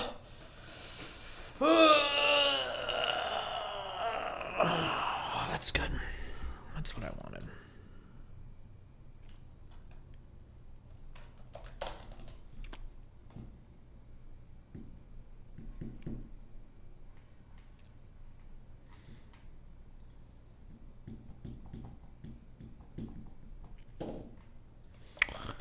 Damn, but go off, sis. Good morning, John. Hear me out. What if people are almost all pretty good and they're just trying to make things better for themselves and the people they love in a world that has a whole lot of directional inertia? What if we're all trying to do that in countries that have tens or hundreds of millions of people who all see the world a little differently from each other? What if there are a bunch of leaders who have to try and figure out how to move forward while listening to the wants and needs and hopes and dreams and frustration? Okay. All right. Let's get back to work, guys. Let's get back to work.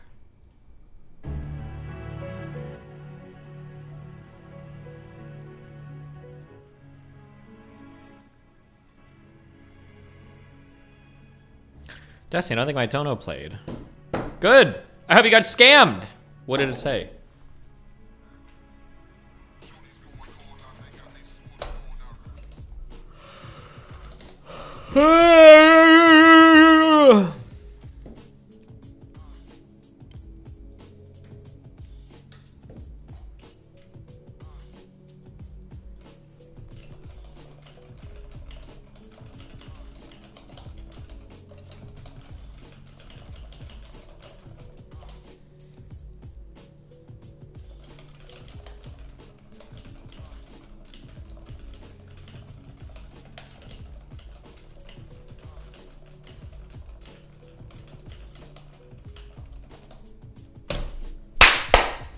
Okay.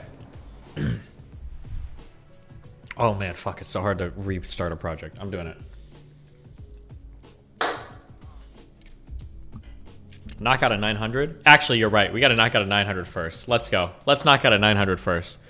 Okay, that's what I need to get back in the game.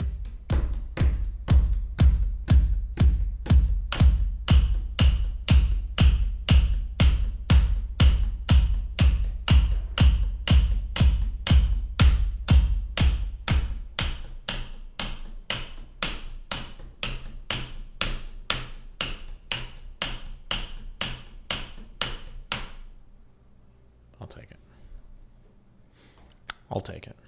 I'll take it. Let's try one more.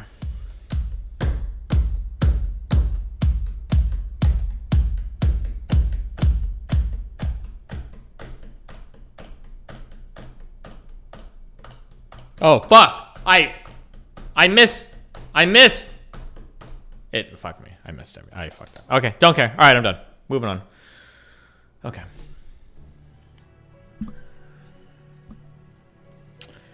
Okay, we don't need to worry about Al-Qaeda right now. Okay. The September 11th attacks, commonly known as 9/11, were a series of 4 coordinated suicide terrorist attacks carried out by the militant Islamic extremist network Al-Qaeda against the United States. On the morning of Tuesday, September 11th, 2001, 19 terrorists hijacked 4 commercial airliners mid-flight while traveling from the northeastern U.S. to California. The attackers were organized into 3 groups of 5 members and 1 group of 4, with each group including 1 designated flight-trained hijacker who took control of the aircraft. Their goal was to crash the planes into prominent American buildings, inflicting mass casualties and major structural damage. Hijackers successfully crashed the first 2 planes in the North and South Towers of the World Trade Center in New York City. The 3rd plane into the Pentagon in Arlington, Virginia. The 4th plane was intended to hit a federal government building in Washington, D.C., but instead crashed down in a field outside Shanksville, Pennsylvania, following a passenger revolt that foiled the attack.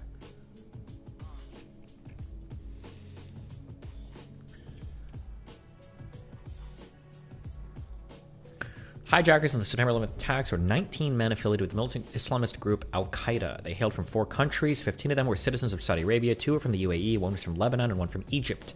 To carry the attacks, hijackers were organized into 4 teams, each led by a pilot-trained hijacker who would commandeer the flight, with 3 or 4 muscle hijackers who were trained to help subdue the pilots, passenger, and crew. Each team was assigned to a different flight and given a unique target to crash their respective planes into. First hijackers to arrive in the United States were Khalid al-Mindar and Nawaf al-Hazmi, who settled in San Diego County, California, January 2000. They were followed by 3 hijacker pilots. Don't care about this. In 2000, undertake flight training in South Florida. The 4th hijacker pilot, Hani Hanjur, arrived in San Diego in December 2000. The rest of the muscle hijackers arrived in early and mid-2001.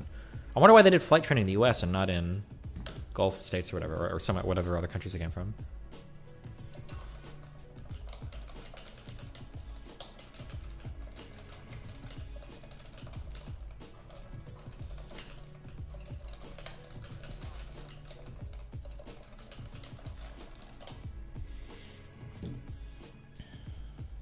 Were the cockpits open before 9/11 or were they sealed? They were, I believe, before 9/11, cockpits were always open.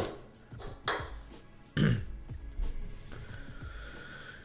both experienced and respected jihadists in the eyes of Al-Qaeda leader Osama bin Laden. As for the pilots who would go on to participate in the attacks, 3 of them were original members of the Hamburg Cell. The pilots who would go to the Hamburg Cell. What are these guys? The Hamburg Terror Cell was, according to US German intelligence, a group of radical Islamists based in Hamburg, Germany, that included students from different Arab countries who eventually came to be key operatives in the 9/11 attacks. Important members include Mohammed? Is this name different than Mohammed? Who led the 4, or is it like a different spelling? Who led the 4 hijacking teams in 2001 and piloted American Airlines Flight 11. Ramzi bin al-Shib, who conspired. 3 other members, but was unable to enter the United States. Pilot failed to hit the target in Washington, D.C. They're different translations, gotcha. Other members included blah, blah, blah, blah, blah, blah, blah, blah, blah.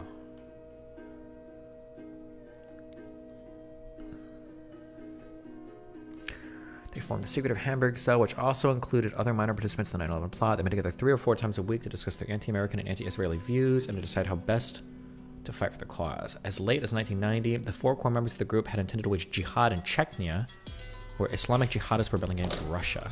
Chechnya, this is like very southwestern, almost. Yes. Is this in Tajikis? Or no, hold on, what?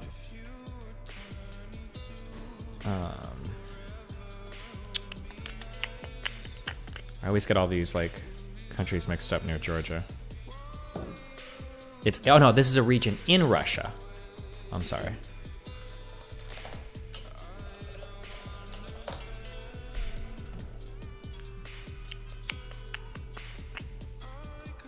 True, there were, I think, 2 different, like, pretty brutal Chechnya, 2 brutal, like, civil war things here, where fucking shit got fucked. Okay. I think there's like a lot of warlords and fighters and shit that coming up here as well that are participating in the war in Ukraine right now as well, I believe. But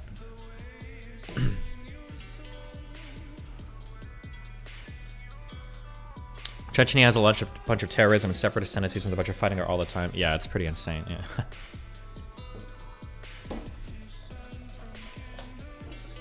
Okay. Boom, boom, boom.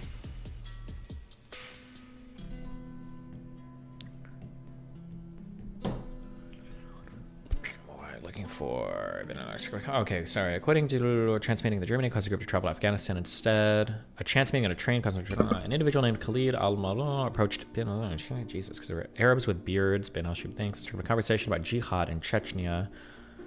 Chechnya, right? Chechnya? When they later called Masri and expressed interest in going to Chechnya, he told them to contact a Al-Qaeda operative who, even then, was well known to U.S. and German intelligence, though neither government apparently knew he was operating in Germany in late 1999. We convinced him that it would be best to try in Afghanistan first because further experience would be useful, and anyway, it was difficult at that time to get into Chechnya. So I instructed them to travel to Kariki, Pakistan, and then to the Taliban office in Quetta, Pakistan. Bro, what are these fucking maps? I don't know what the fuck this is.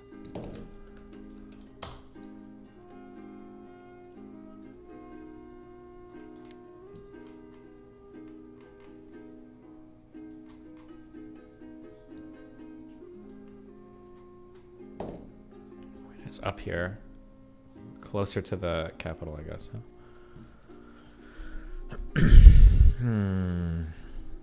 Oh, it's Karaki. Pakistan, where they turned out to be an existent person. The name was a code word that instructed members of the Taliban office to escort the men to Kandahar, Afghanistan, where they were convinced to join the Al-Qaeda network and wage jihad against America. Though Osama bin Laden himself swore their loyalty to him. Mohammed Atta was chosen by bin Laden as the leader of the group that would attack America. Atta would contact bin Laden several more times before the attacks, and then returned to Germany to enroll in flight training school, and later moved on to the flight training schools in the United States at the recommendation of one of the instructors based in Germany. Members of the Hamburg Cell were a boon to the 9/11 plot, which Khalid Sheikh Mohammed had proposed to bin Laden in 1996. Who is this guy?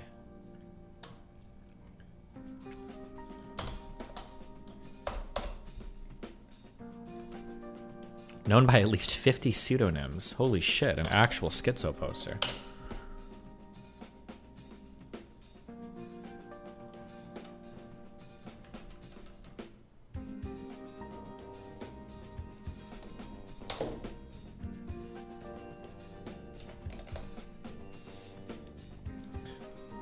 Remember Osama bin Laden's Al-Qaeda organization leading to Al-Qaeda's propaganda. Okay, wait, hold on one sec.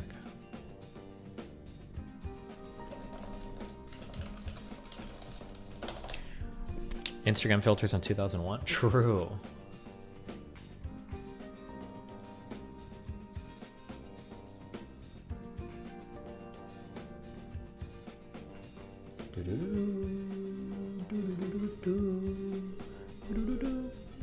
Okay. Member of Osama bin Laden's Al-Qaeda organization leading Al-Qaeda's propaganda operations from around 99 until late 2001, Mohammed was captured in March 1st, 2003 in the Pakistani city of Rawalpindi by a combined operation of the CIA and Pakistan's Inter-Services Intelligence. Immediately after his capture, Mohammed was extraordinarily rendered to secret CIA prison sites in Afghanistan, then Poland, where he was interrogated by U.S. operatives. By December 2006, he had been transferred to military custody at Guantanamo Bay Detention Camp. 2007, after significant interrogations, Mohammed confessed to masterminding the September 11th attacks, the Richard Rees shoe bombing attempt to blow up an airliner, the Bali nightclub bombing in Indonesia. Bali? Is it Bali or Bali? I think it's Bali.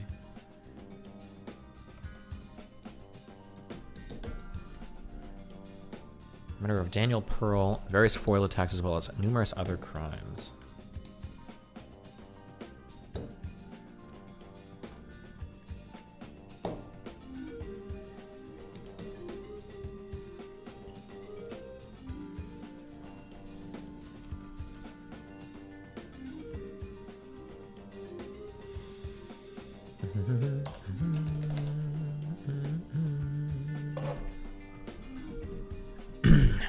Judge the trial later. Death penalty trial. His trial was fifth one on December 18th. Damn, this guy's still on trial. Holy shit, this guy's been held by it for like fucking 20 years. Jesus.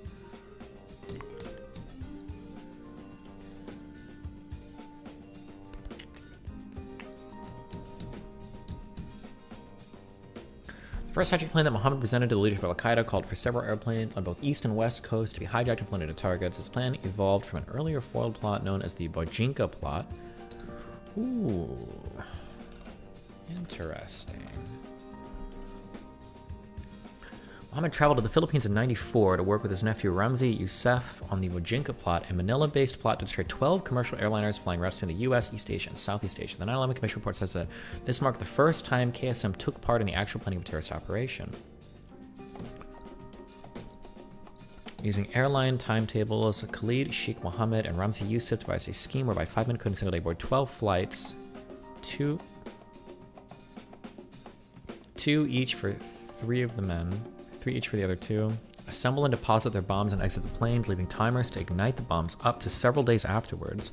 By the time the bombs exploded, the men would be far away and far from reasonable suspicion. The math was simple: 12 flights with at least 400 people per flight, somewhere in the neighborhood of 5,000 deaths. It would be a day of glory for them, calamity for the Americans they supposed would fill the aircraft. Damn, how are you going to deposit? Where are they hiding the bombs at?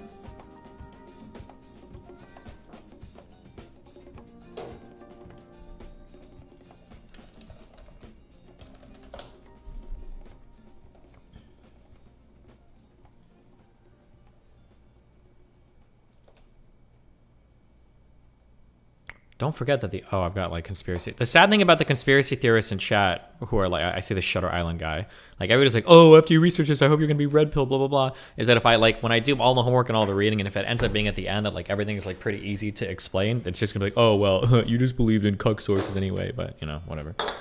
Dumb.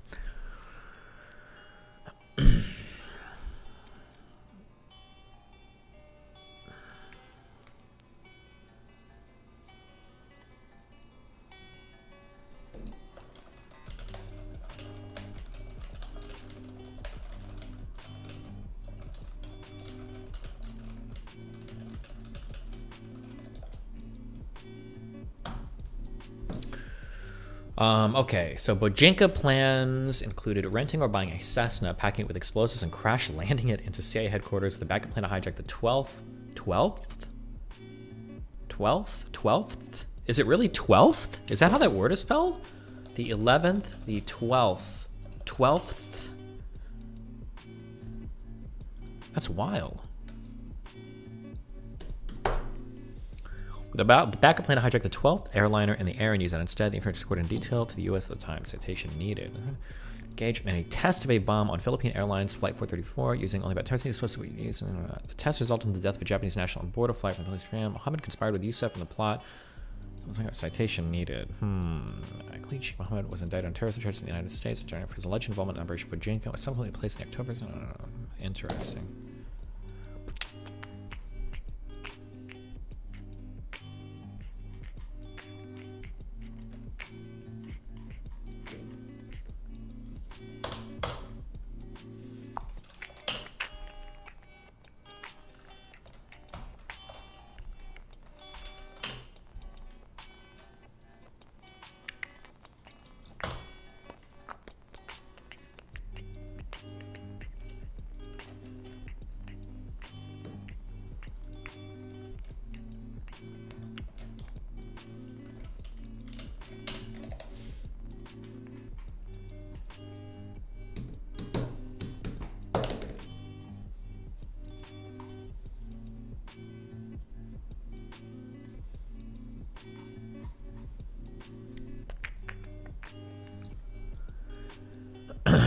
'98 to '99, Bin Laden gave approval for Mohammed to proceed to organize the plot. Meetings in early '99 took place with Sheikh Mohammed, some of Bin Laden's military chief Mohammed Atef. Bin Laden led the plot and provided financial support. He was also involved in selecting the participants, including choosing Mohammed Atta as the lead hijacker. Khalid Sheikh provided operational support, such as selecting targets and helping arrange travel for the hijackers. Atef directed the actions of the hijackers. After Atta was chosen as the leader of the mission, he met with Bin Laden to discuss the targets, World Trade Center representatives. Oh, shit, hold on, fire, 1 second.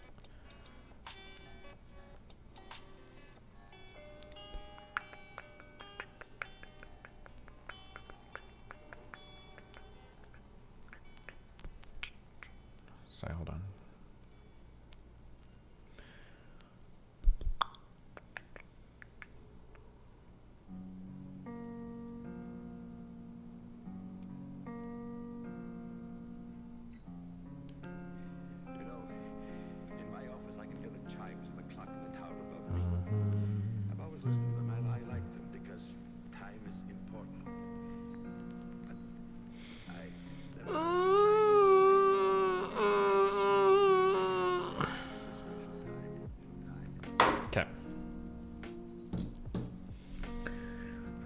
there's a plot. His military chief. After Atta was chosen as the leader of the mission. Mohammed Atta.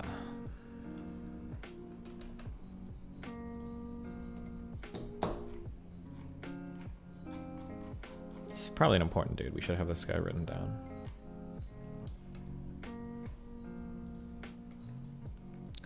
This was the lead character chosen for to organize and coordinate the 9/11 attacks.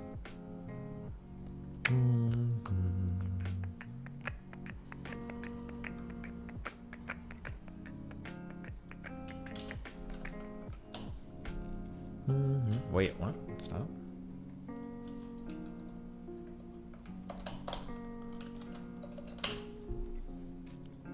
Oh, and he was Egyptian.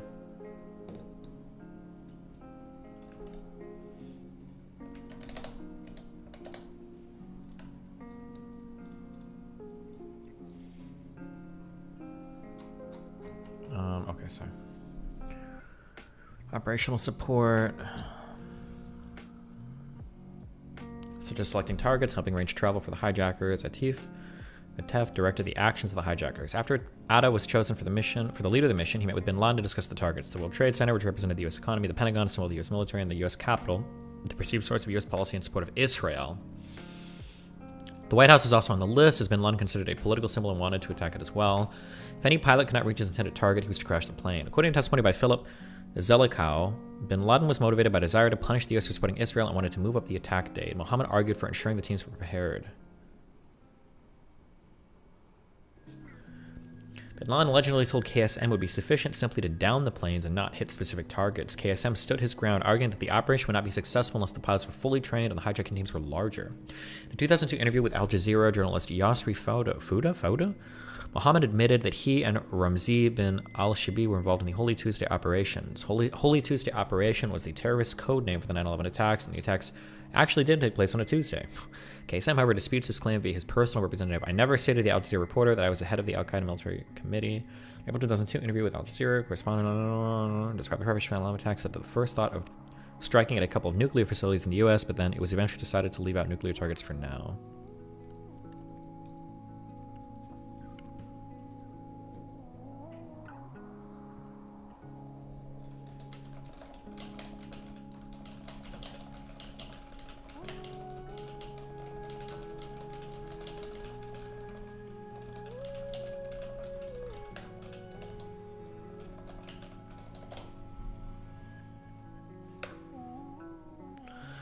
Why do you point out to Sneeko that by saying Nick couldn't say the N-word, he was restricting his freedom of speech?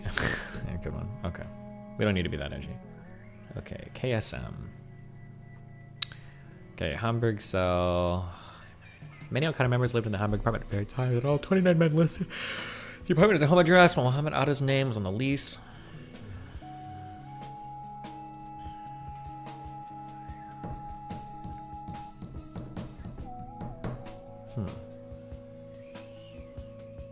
Okay.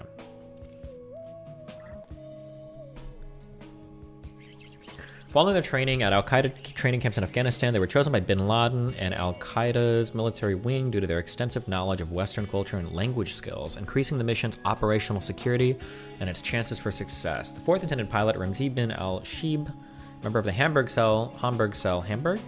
Hamburg, not Hamburg, I think, was also chosen to participate in the attacks. It was unable to obtain a visa for entry to the United States. He was later replaced by Hani Hanjour, a Saudi national. Midhar and Hazmi were also potential pilot hijackers, did not do well in their initial pilot lessons in San Diego. Both were kept on as muscle hijackers who would help overpower the passengers and crew and allow the pilot hijackers to take control of the flights. In addition to Midhar and Hazmi, 13 other muscle hijackers were selected in late 2000 and early 2001. All were from Saudi Arabia, with the exception of Fayez Bani Hamad, who was from the UAE. Shortly after the attacks, the FBI concluded the majority of the muscle hijackers did not know that they were on a suicide mission, as unlike the pilots, they had not prepared last wills and testaments or given other indications they expected their lives to end. According to an audio recording of Osama bin Laden of 2001, the muscle hijackers were not in contact with the pilot hijackers and were not told the true nature of their mission until the day of the attacks. Yikes, Famalam.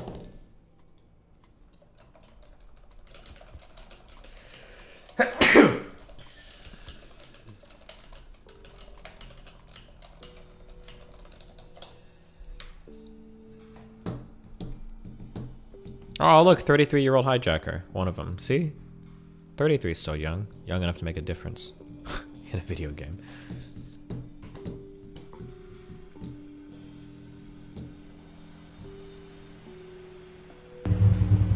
Is that American 11 trying to call? Buddy, we have some planes. Just stay quiet and you'll be okay. We're heading to the airport. And who's trying to call me here?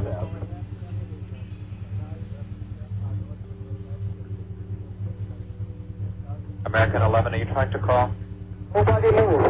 Everything will be okay. If you try to make any move, you'll injure yourself and the airplane. Let's stay quiet. That's good. I see your references with move. Nobody move, please. We're going back to the airport. Don't try to make any stupid moves.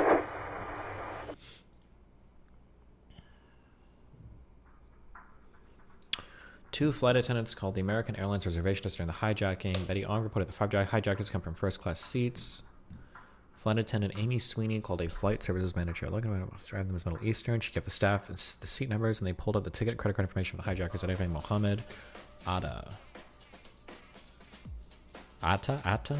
It's heard by the air traffic control system broadcast messages thought to be intended for the passengers. Oh, he was picking up he was calling the wrong thing.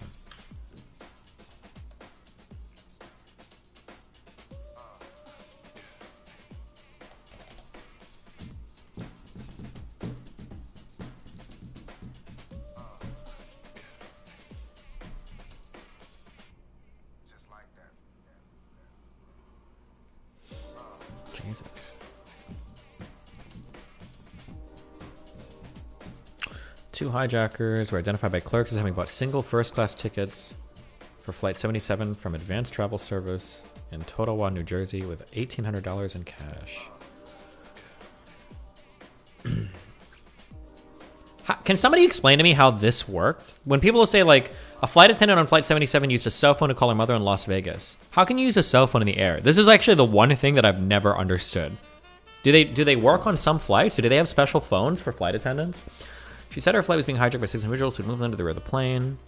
Unlike the other flights, there was no report of stabbings or bomb threats. Is that a sat phone? If you're at a low enough altitude, maybe.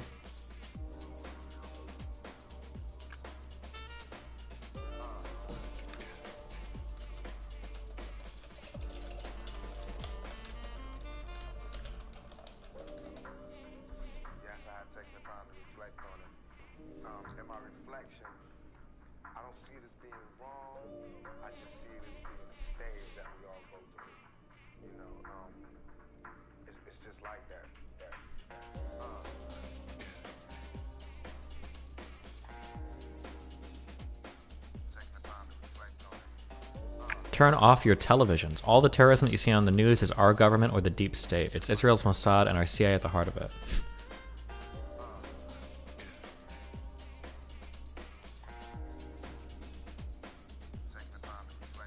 Holy shit.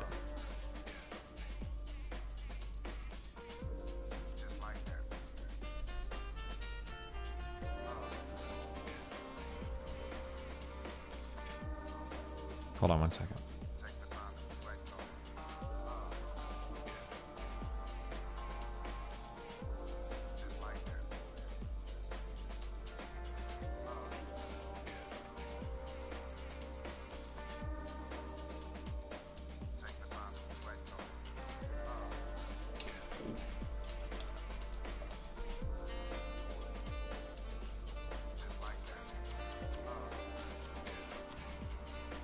Okay, sorry.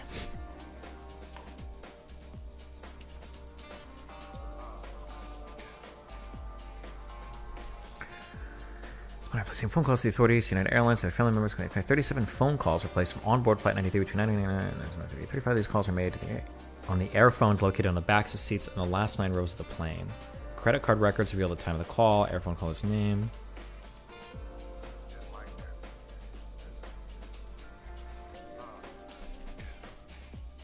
Including transcripts of 3 of the calls which were recorded.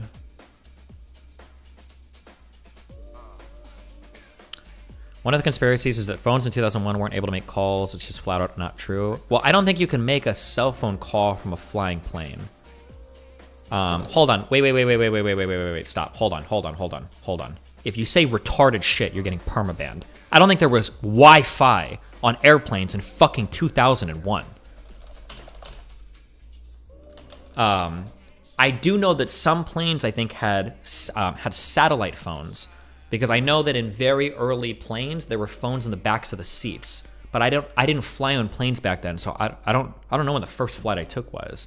Look at my link before.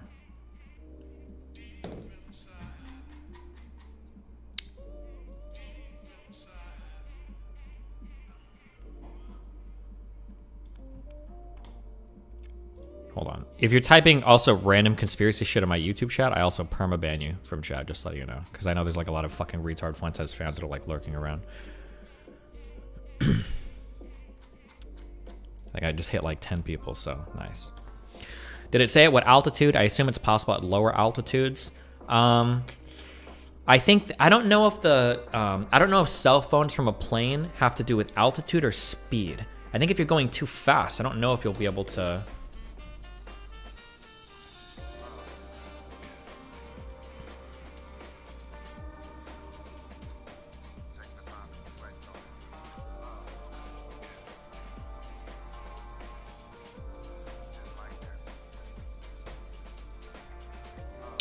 Okay, sorry. The debate over the use of wireless phones on commercial airline flights may intensify in light of news this week. This was September 14th, 2001. Jeez, okay. In light of news this week that passengers aboard the hijacked airlines that crashed in Pennsylvania and Washington called loved ones in the air shoulder. As many airline commuters are well aware, federal law prohibits the use of wireless communication devices once a commercial airplane leaves its gate. Those rules, created out of concern that communications in the air and on ground-based networks could be disrupted, were initially adopted in the 1980s after the first commercial.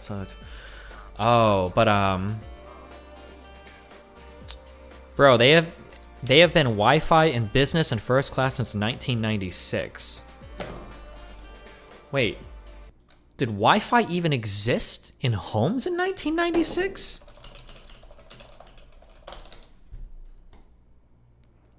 The very first Wi-Fi shit ever is in 97. Bro, in 1996, like, the internet barely existed. Like, what? I was alive in 96. The internet was like AOL keywords. You're saying there was Wi-Fi? Oh, shit. I have to stop reading chat. Okay. Hold on. Fuck. I have to give me like 2 minutes. I need to reset my brain. I'm sorry. I can't engage with chat on these things. It's like random people typing random shit. Are just totally making shit up. So give me a minute. I'm sorry.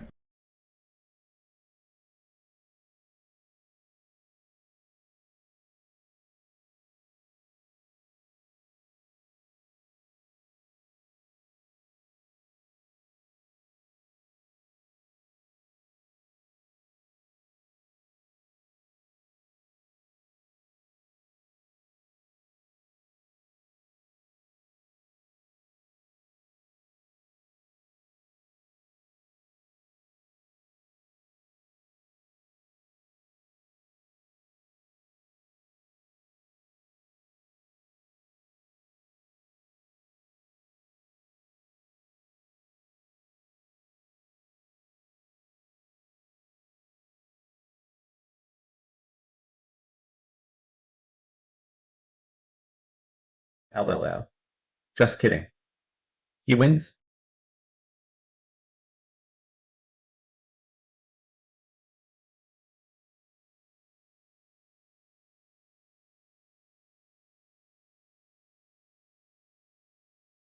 Chat.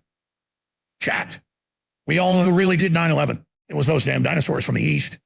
They hate to see frogs winning, but it's all right. The Dalaban will rise because we love, we care. All praise Allah. Praise the frog.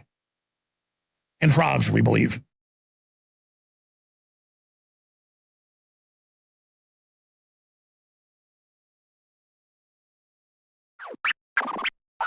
You are now listening to DGG viewer call-ins. Real Pug FM. Our calls are nothing but pug, and more pug. This ain't Hassan Stream. Oh, streamer, how do I meet girls?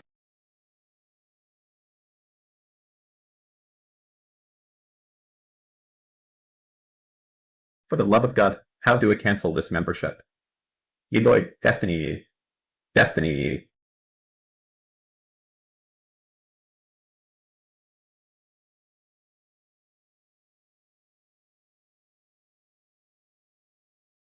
I'm rich and I wouldn't pay for a tier 4. Why would spend your money on an average league player? Destiny LaRousse.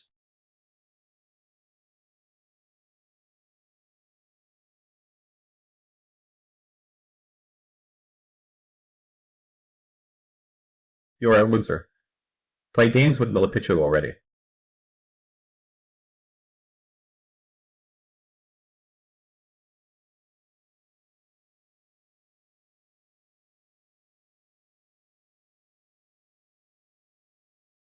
Tough time never lasts. Only tough people last. Life is like a difficult exam.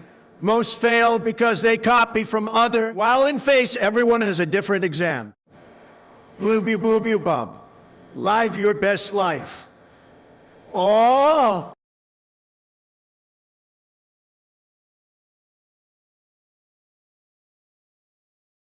I miss Leslie Nielsen. RIP.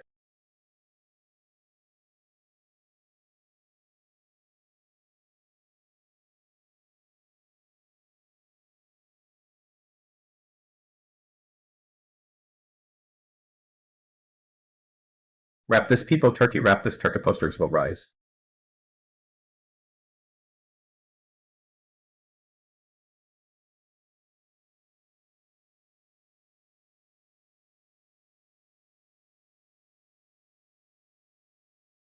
Have you listened to these two at all? And if so, thoughts?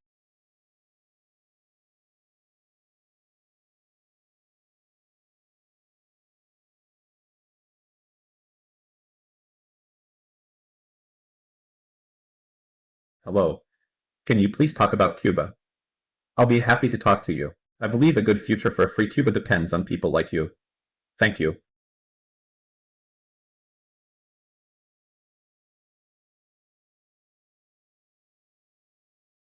I thought the millionaire could use $5. Love you, buddy.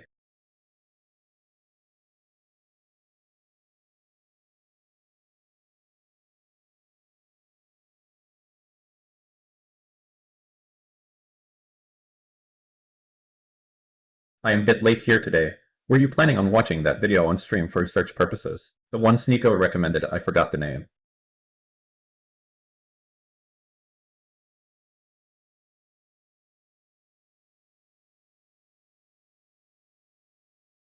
Look into the scrap metal. Researchers couldn't invest the scrap metal from the towers because it was cut in little pieces and shipped overseas.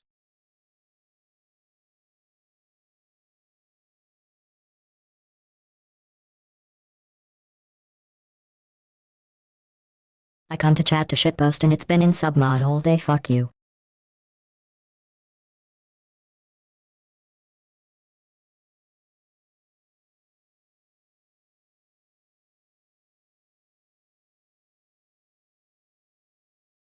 Flying from Santa Barbara to San Fran. My phone works the whole time.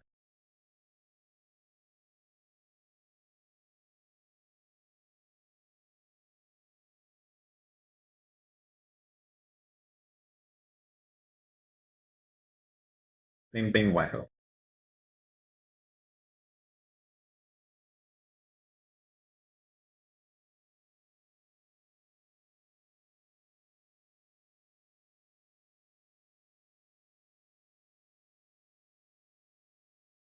This is probably the worst subject matter for you to be reading chat on.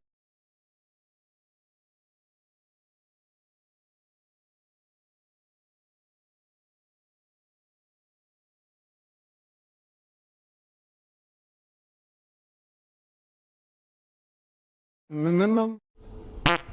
No. No. No.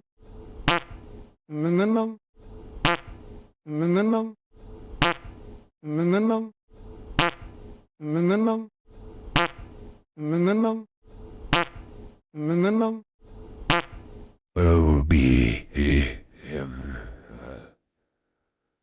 B